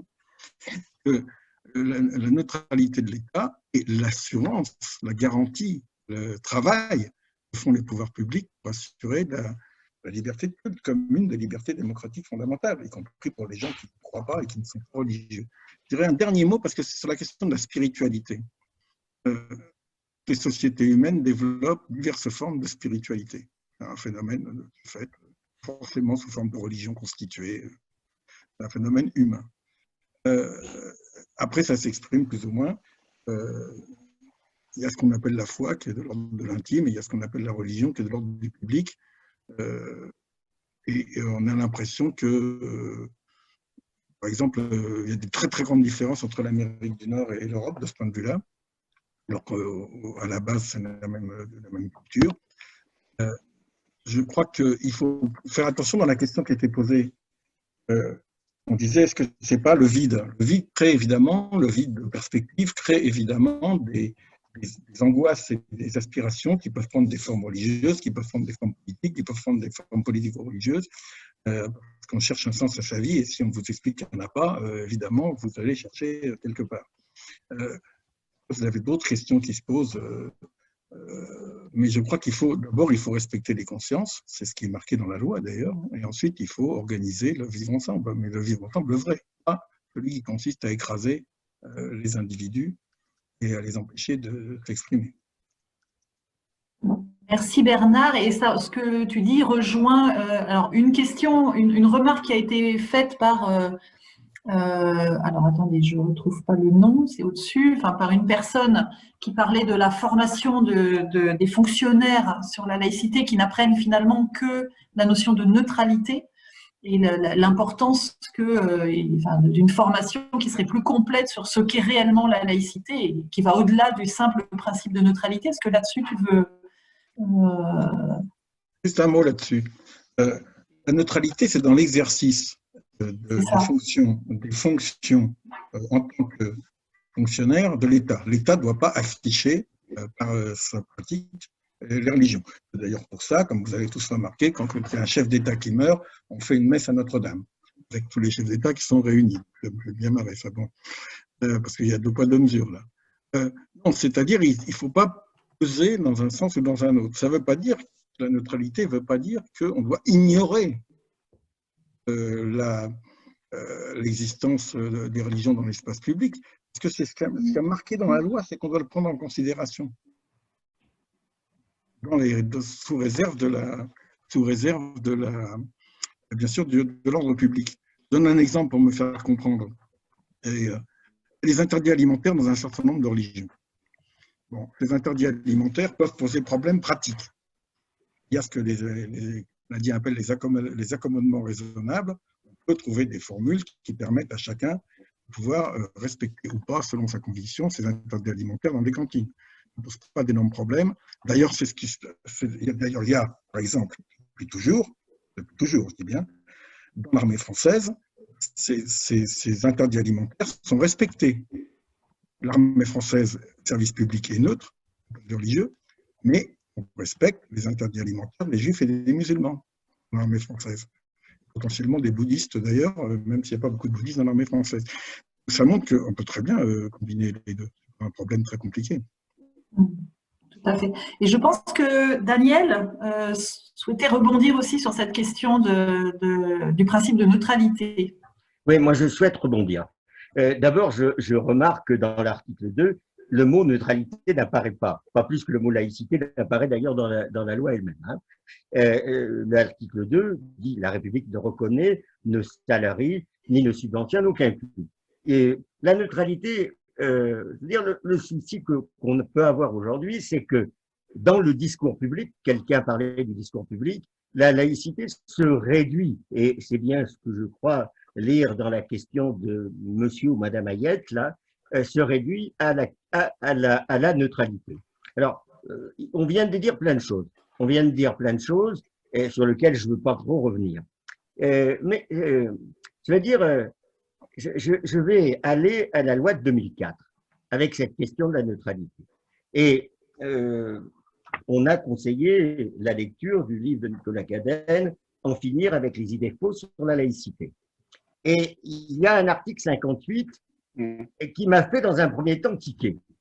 Et puis, bon, comme quand on discute, travaille, et on a discuté, travaillé avec Nicolas sur, entre autres, l'article 37 et l'article 58, et quand on discute, on comprend mieux. Nicolas Cadenne répute faux l'énoncé suivant. Si les élèves des écoles publiques, collèges et lycées sont soumises à un devoir de discrétion, ils ne sont pas soumis à la neutralité, comme le sont en revanche leurs enseignants et tous les personnels des écoles et des établissements scolaires publics. Moi, dans un premier temps, je me suis dit, mais c'est pas comme ça que je lis la loi de 2004. Je la lis comme une neutralisation de public, alors qu'on disait, et on doit affirmer que la neutralité concerne les fonctionnaires et pas les utilisateurs du service public. Et puis, j'ai voulu réfléchir de près. Je crois qu'il a raison. La loi de mars 2004 interdit aux élèves le port de signes ou de tenues dans lesquels ils manifestent ostensiblement une appartenance religieuse en raison de la nécessité de préserver le cadre scolaire public. Voilà ce qu'il dit. Je crois que il y a dans le débat public une confusion entre laïcité et neutralité, entre laïcité scolaire et neutralité. Ce qui est pas sans conséquence, parce que si je confonds laïcité scolaire et neutralité, il n'est pas question de parler, et je vais utiliser une formule que je vais renvoyer à Jaurès après. Il n'est pas question de parler de religion, il n'est pas question de parler de Dieu, il est question de parler de rien du tout. Je veux dire qu'il y ait une liberté de conscience et d'expression des élèves, il doit être construit dans l'école. Elle doit être construite à l'école, mais cette liberté va être complètement supprimée si on confond la loi de 2004 avec une loi de neutralisation, de neutralité des élèves.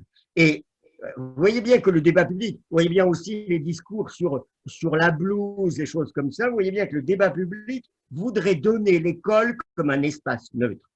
Je citais Jaurès, d'après Madeleine Robert-Riou, Madeleine Robert-Riou disait que Jaurès détestait le mot neutralité et qu'il disait qu'à l'école, il faut parler de questions comme la religion, comme Dieu, mais aussi comme l'économie, etc.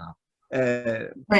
Voilà, je crois que là, on touche quelque chose d'essentiel. Je veux dire, à la fois la laïcité dans le débat public est réduite à l'ordre public, et l'ordre public devient cet ordre public d'un État qui dit le vrai, et la laïcité dans le débat public est aussi réduite à la neutralité, neutralité qui n'est que l'outil, l'instrument qui permet justement le respect des croyances des usagers du service public. Si je suis neutre en tant que fonctionnaire de l'État, c'est par respect des convictions multiples de mes clients ou des gens que j'ai en face de moi. Mais si vous confondez laïcité et neutralité, ben vous allez dans le sens de ces multiples propositions qu'on vient de voir faites.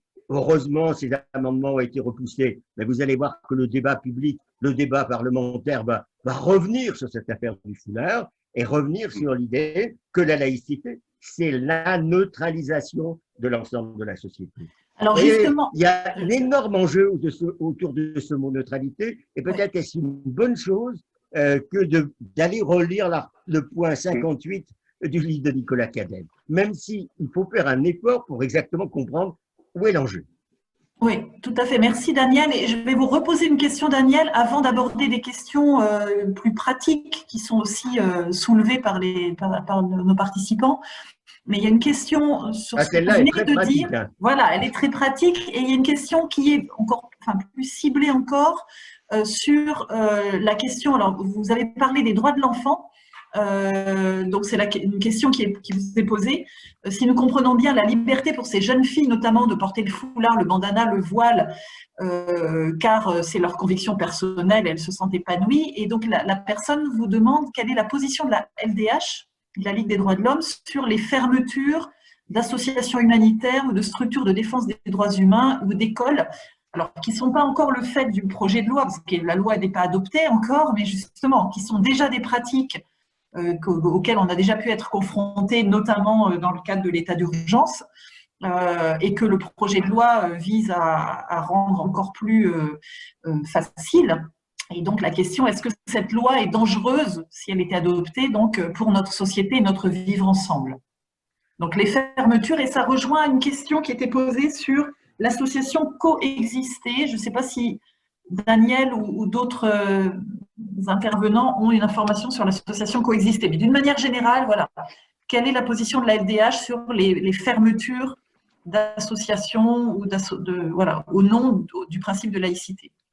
Alors, c'est pas au nom du principe. Alors, bon, ça me demande une petite temps de réflexion. Je ne répondrai pas activement. Mais et je reprends mes notes parce que j'en ai besoin. Alors, je vais dire attention, des fermetures, il vient d'en avoir lieu, il vient d'en avoir, et il y en a quand les établissements ne respectent pas soit des lois de sécurité, soit des lois d'hygiène, soit soit sont des lieux de sectarisme et de développement d'idées sectaires. Sauf que là, ça suppose, on ne peut pas en faire une réponse générale, ça suppose l'analyse de toutes les situations, des différentes situations. Alors, par contre, si on regarde la loi,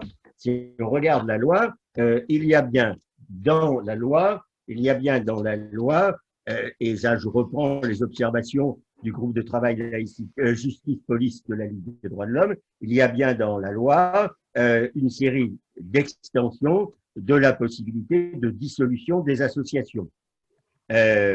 Nous rappelons-nous, alors je voulais me demander la position de la Ligue, je dis nous rappelons-nous que la liberté d'association est une liberté fondamentale, mais rappelée d'ailleurs par le Conseil constitutionnel, il y a une décision de 71 sur la liberté d'association qui est reconnue comme liberté de nature.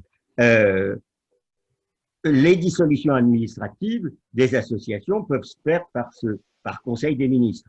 Le projet renforce cette législation en ce que, d'une part, il étend les motifs de dissolution administrative et, d'autre part, il instaure une imputation aux associations des faits commis par les membres de l'association. Je pense d'ailleurs que ça a peut-être bougé. Ce qu'on a dans la loi, c'est une extension des motifs de dissolution administrative, avec un projet d'élargissement des motifs de dissolution qui est prévu à l'article 212.1 du Code de la sécurité intérieure et qui permet par exemple la dissolution d'associations et de groupements de fait qui non seulement comme antérieurement provoquent à des manifestations armées, mais aussi désormais à des agissements violents à l'encontre des personnes et des biens, avec une très large, et c'est ce qui est dangereux, une très large marge d'appréciation laissée à l'autorité administrative et sans contrôle finalement du juge. À ce titre-là, ce qui est à craindre, peut-être plus, c'est ce contrat d'engagement républicain qui va, comment dire, auquel contrat d'engagement républicain vont être soumis les subventions aux associations. Ce contrat et ça je voulais en parler, ce contrat d'engagement républicain, voilà par exemple l'article, c'est à l'article 6, paragraphe 2, toute association ou fondation qui sollicite l'octroi d'une subvention auprès d'une autorité administrative ou d'un organisme chargé de la gestion d'un service public industriel et commercial s'engage par un contrat d'engagement républicain. Alors, voilà la suite, à respecter les principes de liberté, d'égalité, de fraternité, de respect de la dignité de la personne humaine, ainsi qu'à respecter l'ordre public. Et là, on retrouve l'ordre public dont je parlais, les exigences minimales de la vie en société, les symboles fondamentaux de la République. Vous voyez qu'on a une sorte de glissement à partir des principes liberté, égalité, fraternité, à partir du respect de la dignité que nous partageons évidemment tous, vers le principe du respect de l'ordre public. Alors, quel ordre public et que veut dire symboles fondamentaux de la République? Est-ce que dans le contrat d'engagement républicain, il faudra que lorsque nous rentrons dans une réunion de nos associations, nous chantions j'allais dire l'international. nous chantions la Marseillaise. Alors, voilà la réponse, elle est là. La réponse, elle est dans cet engagement républicain, ce contrat d'engagement républicain auquel nous sommes opposés. Et puis, je crois qu'il n'y a pas que nous qui sommes opposés à ce contrat d'engagement républicain. C'est d'ailleurs un drôle de mot, contrat. Le Conseil d'État demandait qu'on le change. Pourquoi? Parce que pour un contrat, il faut être deux. Et en gros, ce contrat d'engagement, l'État l'impose purement et simplement, l'imposerait purement et simplement aux associations. Je veux dire, ça ne veut pas dire que nous sommes opposés à ce que nous avons signé déjà quelques années, d'où association, la charte d'engagement réciproque. Ça, c'était autre chose. La charte d'engagement réciproque entre l'État, le mouvement associatif et les collectivités territoriales, c'était autre chose que ce nouveau contrat d'engagement républicain qui se soutient au cœur d'une référence aux valeurs. Je ne sais pas si j'ai répondu complètement, mais dans un temps très rapide. Donc, je me résume en disant il ne faut pas confondre ce qui est déjà et ce qui est de l'ordre des faits et qui peut être renvoyé devant le juge, avec ces nouvelles formes, avec l'extension des possibilités de dissolution des associations et avec précisément ce contrat d'engagement républicain qui est imposé, qui serait imposé aux associations. Je pense d'ailleurs que je parlais tout à l'heure de la charte du CM, ben, ce n'est qu'une variante de ce contrat d'engagement républicain. Voilà. Merci beaucoup, Daniel, d'avoir réussi. C'était une prouesse en même temps, répondre à cette question et présenter des éléments saillants de ce projet de loi et de ce qui nous inquiète vivement dans ce projet de loi et qui vaut toute la mobilisation dont nous sommes capables. Voilà, donc c'était une des questions posées. Il faut aussi retenir que on a dans ce projet de loi une extension du champ d'application du fichier judiciaire national automatisé des auteurs d'infractions terroristes. On a donc cette extension de la possibilité de dissolution d'association. On a la création d'un nouveau délit de mise en danger de la personne ou des biens d'autrui par divulgation d'informations. Je précise que si on peut le discuter, cet article 18, c'est qu'il crée une infraction de comportement réalisé indépendamment d'un résultat. En droit pénal, ce qui est poursuivi, ce sont des résultats hein, et qui donnent lieu à une matérialité, intention et matérialité. À peine l'intention, c'est à peine l'intention qui est visée de cet article 18. On risque d'avoir là une grande extension de l'idée d'intention d'ailleurs. Mais tout cela est à renvoyer, tout cela n'est pas séparable de…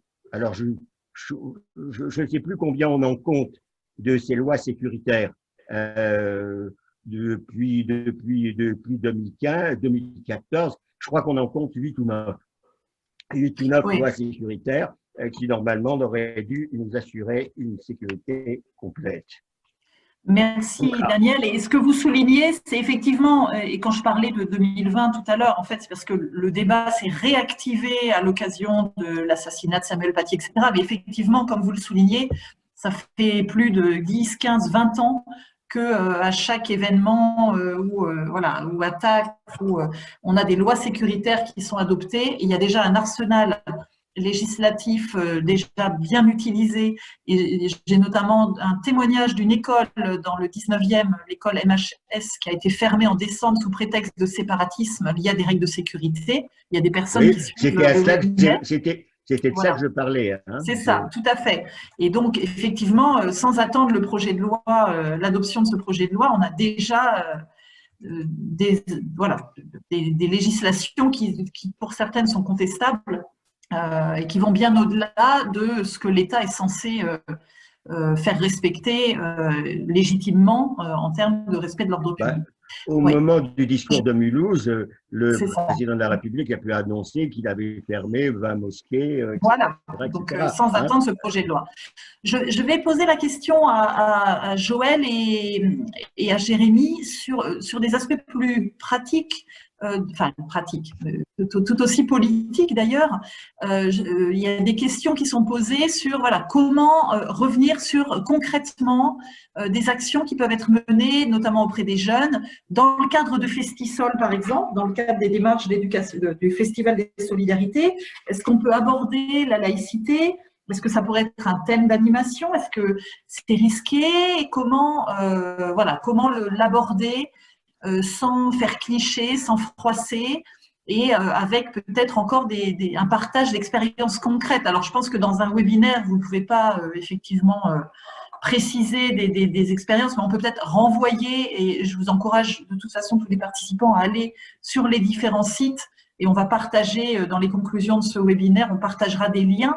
Est-ce que vous voulez, Jérémy peut-être, qui n'a pas reparlé depuis un moment, redonner des éléments, voilà. Oui, et puis je vais aussi ouvrir, Joël, parce que quelque chose qui est très intéressant dans ce programme qu'on mène, et justement d'avoir des des psychosociologues aussi expérimentés que Joël. Quelque chose qu'elle nous a énormément apporté et qu'on a constaté dans la réponse aux besoins, c'est comment on écoute les jeunes. Et travailler avec les jeunes, c'est d'abord aussi savoir et accepter de les écouter. Si on veut faire de la pédagogie, si on veut leur permettre de comprendre notre projet, nos principes politiques, c'est pas en étant dans une affirmation autoritaire et descendante. L'autorité ne fait pas forcément pédagogie. Donc il faut être et ça renvoie aussi à un peu ce que nous disait sur le chat là, des participants sur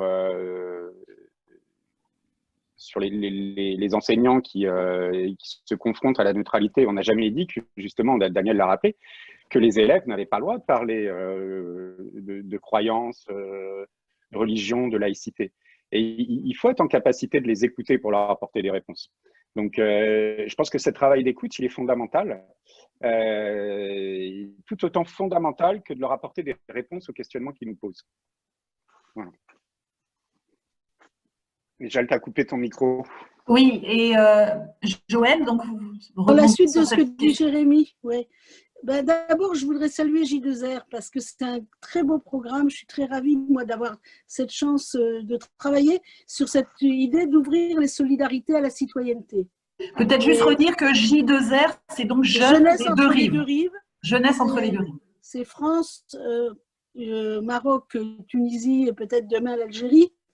En tout cas, c'est l'idée qu'on fait Méditerranée et c'est aussi l'idée d'avoir une problématique particulière à partir de l'expérience des chantiers internationaux, c'est d'ouvrir les solidarités à la citoyenneté. Et on s'intéresse beaucoup aujourd'hui aux solidarités locales parce qu'en fait, dans ce Covid, il se passe beaucoup de solidarité parce que les crises sont immenses dans les quartiers populaires. Sérieusement, là, pour avoir un peu la tête dedans avec les collègues, réellement, il y a un rapport de solidarité immédiate qui se met en place.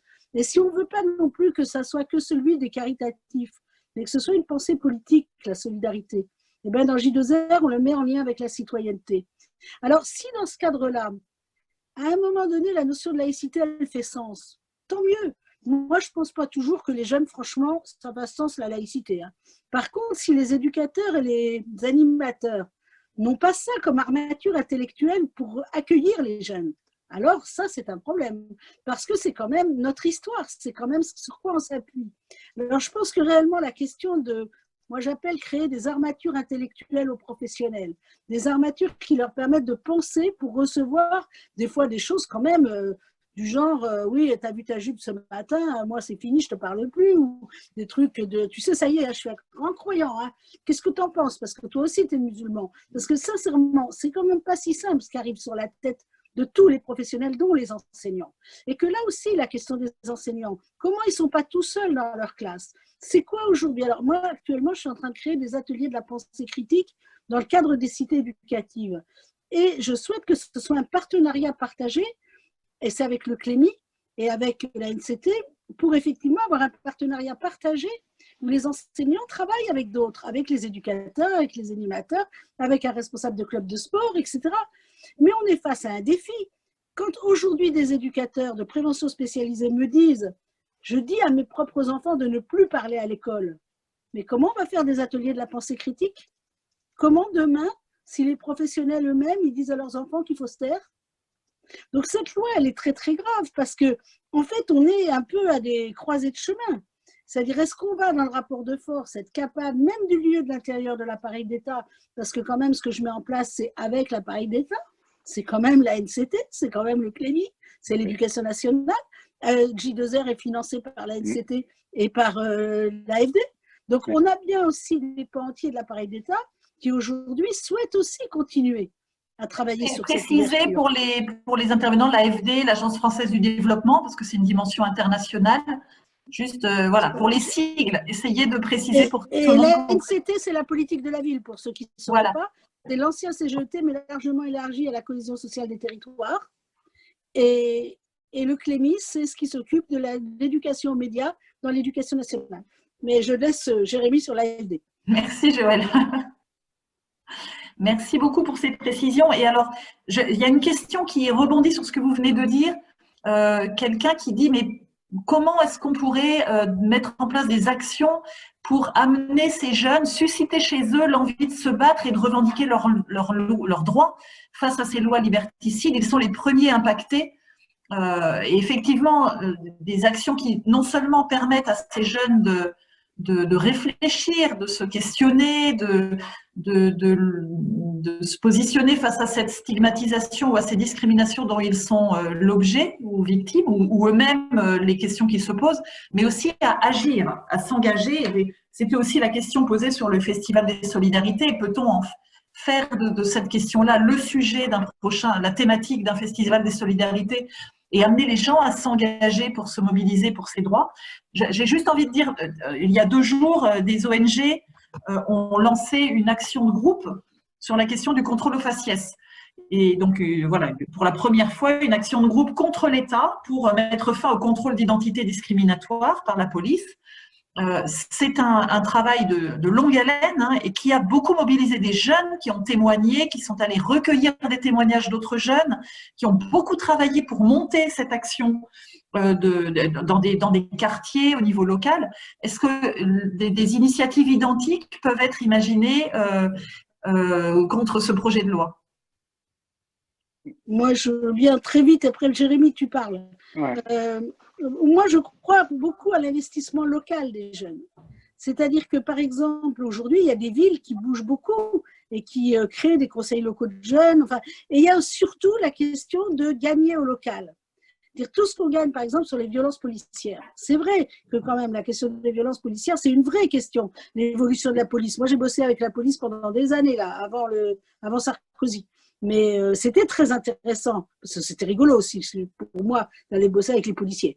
Mais c'est vrai que de regarder aujourd'hui ce que c'est que cet enjeu de la violence policière, accompagner des jeunes, mais c'est la question du tiers, c'est où est l'éducation populaire pour faire tiers sur toutes les situations qui ne sont pas entre guillemets normales, vis-à-vis de la discrimination, vis-à-vis de la violence, vis-à-vis de l'humiliation. C'est les premières choses. Eh ben, qui vraiment est là?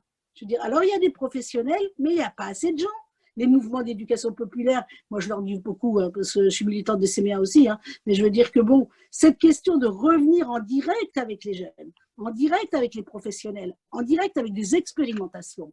Je pense qu'il faut monter des expérimentations où il y ait du tiers et que là, il y a un rôle aussi des grandes fédérations d'éducation populaire et de ne pas laisser les quartiers non plus tous.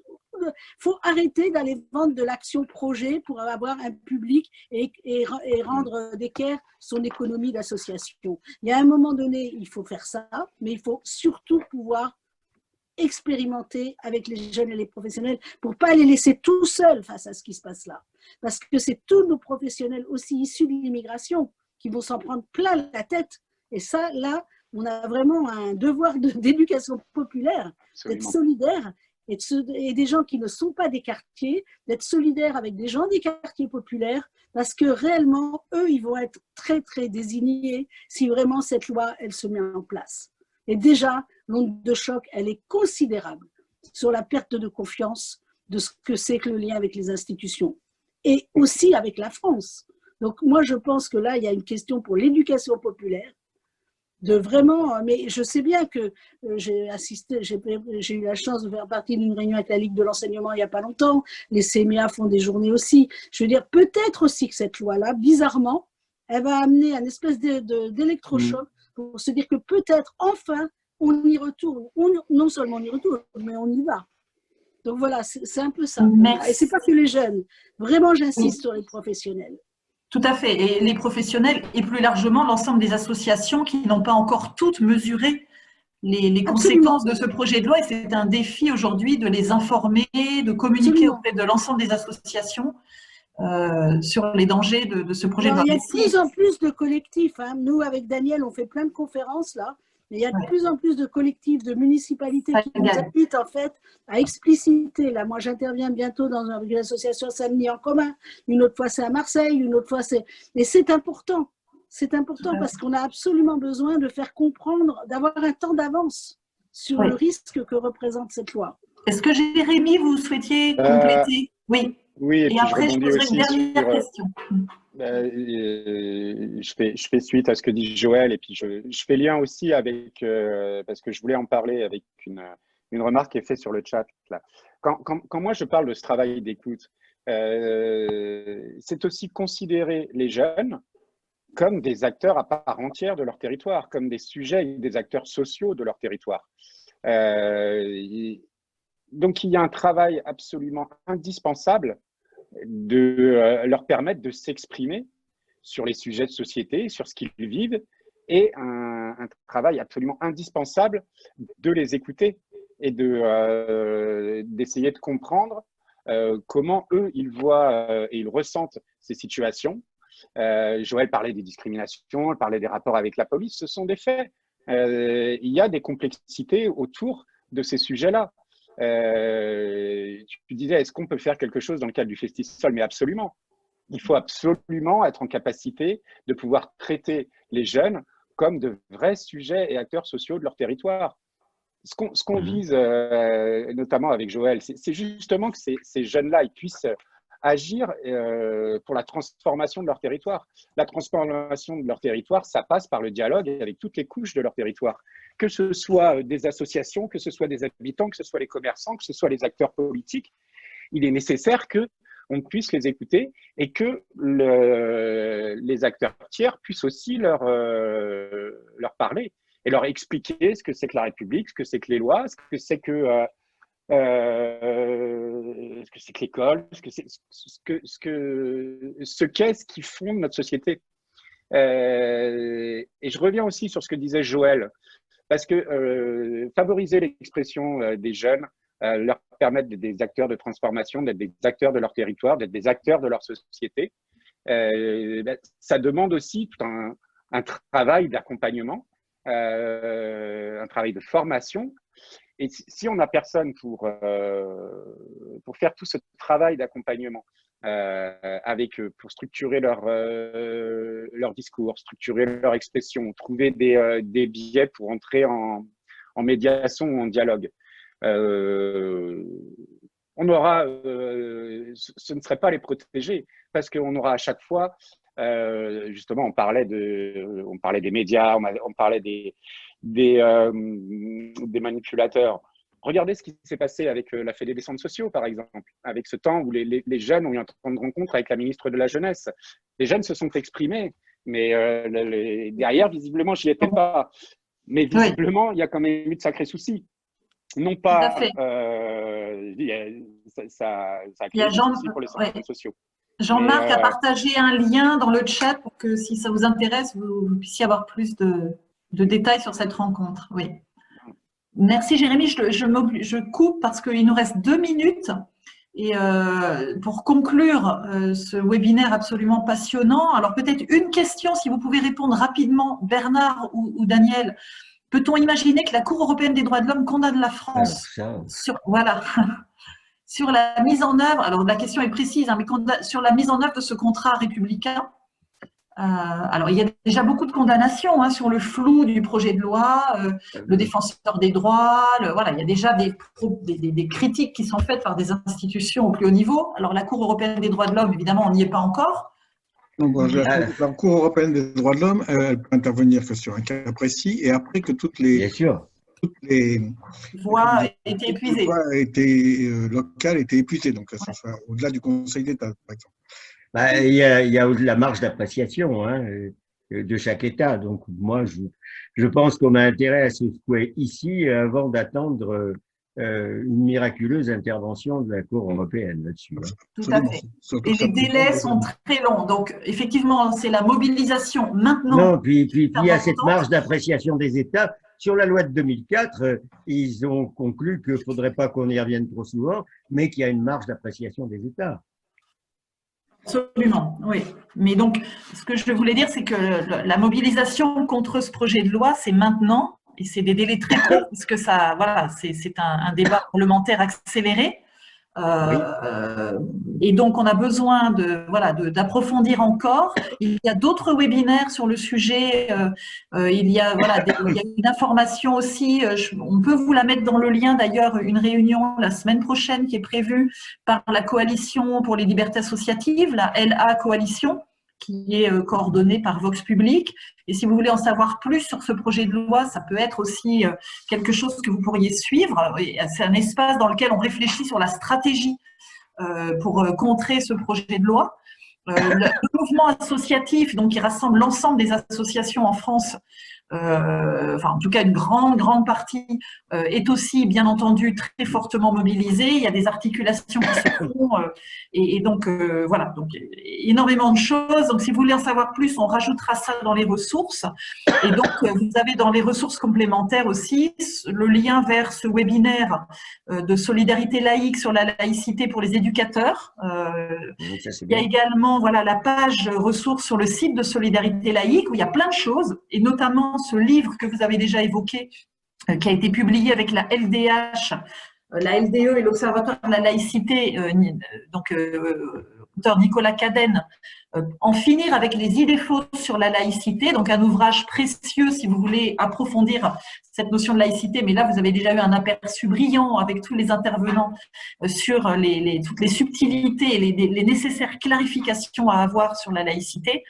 Et il y a également un texte de Bernard Dreano qui a été publié, donc qui est tout récent, en janvier 2021, sur les régressions anti-laïques et antidémocratiques en cours. Donc, beaucoup d'éléments pour approfondir.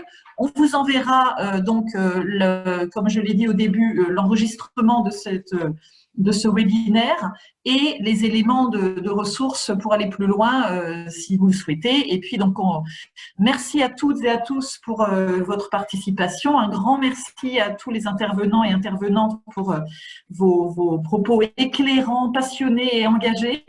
On en a besoin aujourd'hui pour se battre contre ce projet de loi et contre toutes les distorsions qui sont faites aujourd'hui au principe de laïcité et les attaques aux libertés. Et donc, on va continuer à se battre pour ça dans le cadre du Forum social mondial, qui est un espace fantastique pour faire ça, faire des liens, comprendre des choses, se rapprocher aussi des problématiques internationales. C'est aussi, donc là, il n'y avait pas d'intervenants internationaux, mais ça peut être un rendez-vous qu'on se donne pour la prochaine fois. Voilà. Merci encore beaucoup à tout le monde. Merci au CRID. Merci à vous, Catherine, pour avoir organisé cet événement. Merci beaucoup. Merci beaucoup. Merci à Naël aussi pour l'accompagnement et Jean-Marc. Merci à tout le monde et à bientôt. Merci et bonne fin de FSM. Je rappelle que le FSM se poursuit jusqu'à dimanche. Samedi, ce sont les assemblées de convergence et on en organise l'assemblée de convergence francophone à 18h, de 18h à 20h, où on fera le point justement sur tout ce qu'on a retenu de ce FSM sur un certain nombre de sujets pour justement poursuivre, parce que le FSM, ce n'est pas un moment, c'est une dynamique et on est bien déterminé à poursuivre cette dynamique après ce FSM. Et puis dimanche, l'Agora, où on partagera justement l'ensemble des initiatives prévues, des mobilisations, des luttes pour se renforcer les uns les autres en les portant collectivement. Merci et très bonne soirée à tout le monde.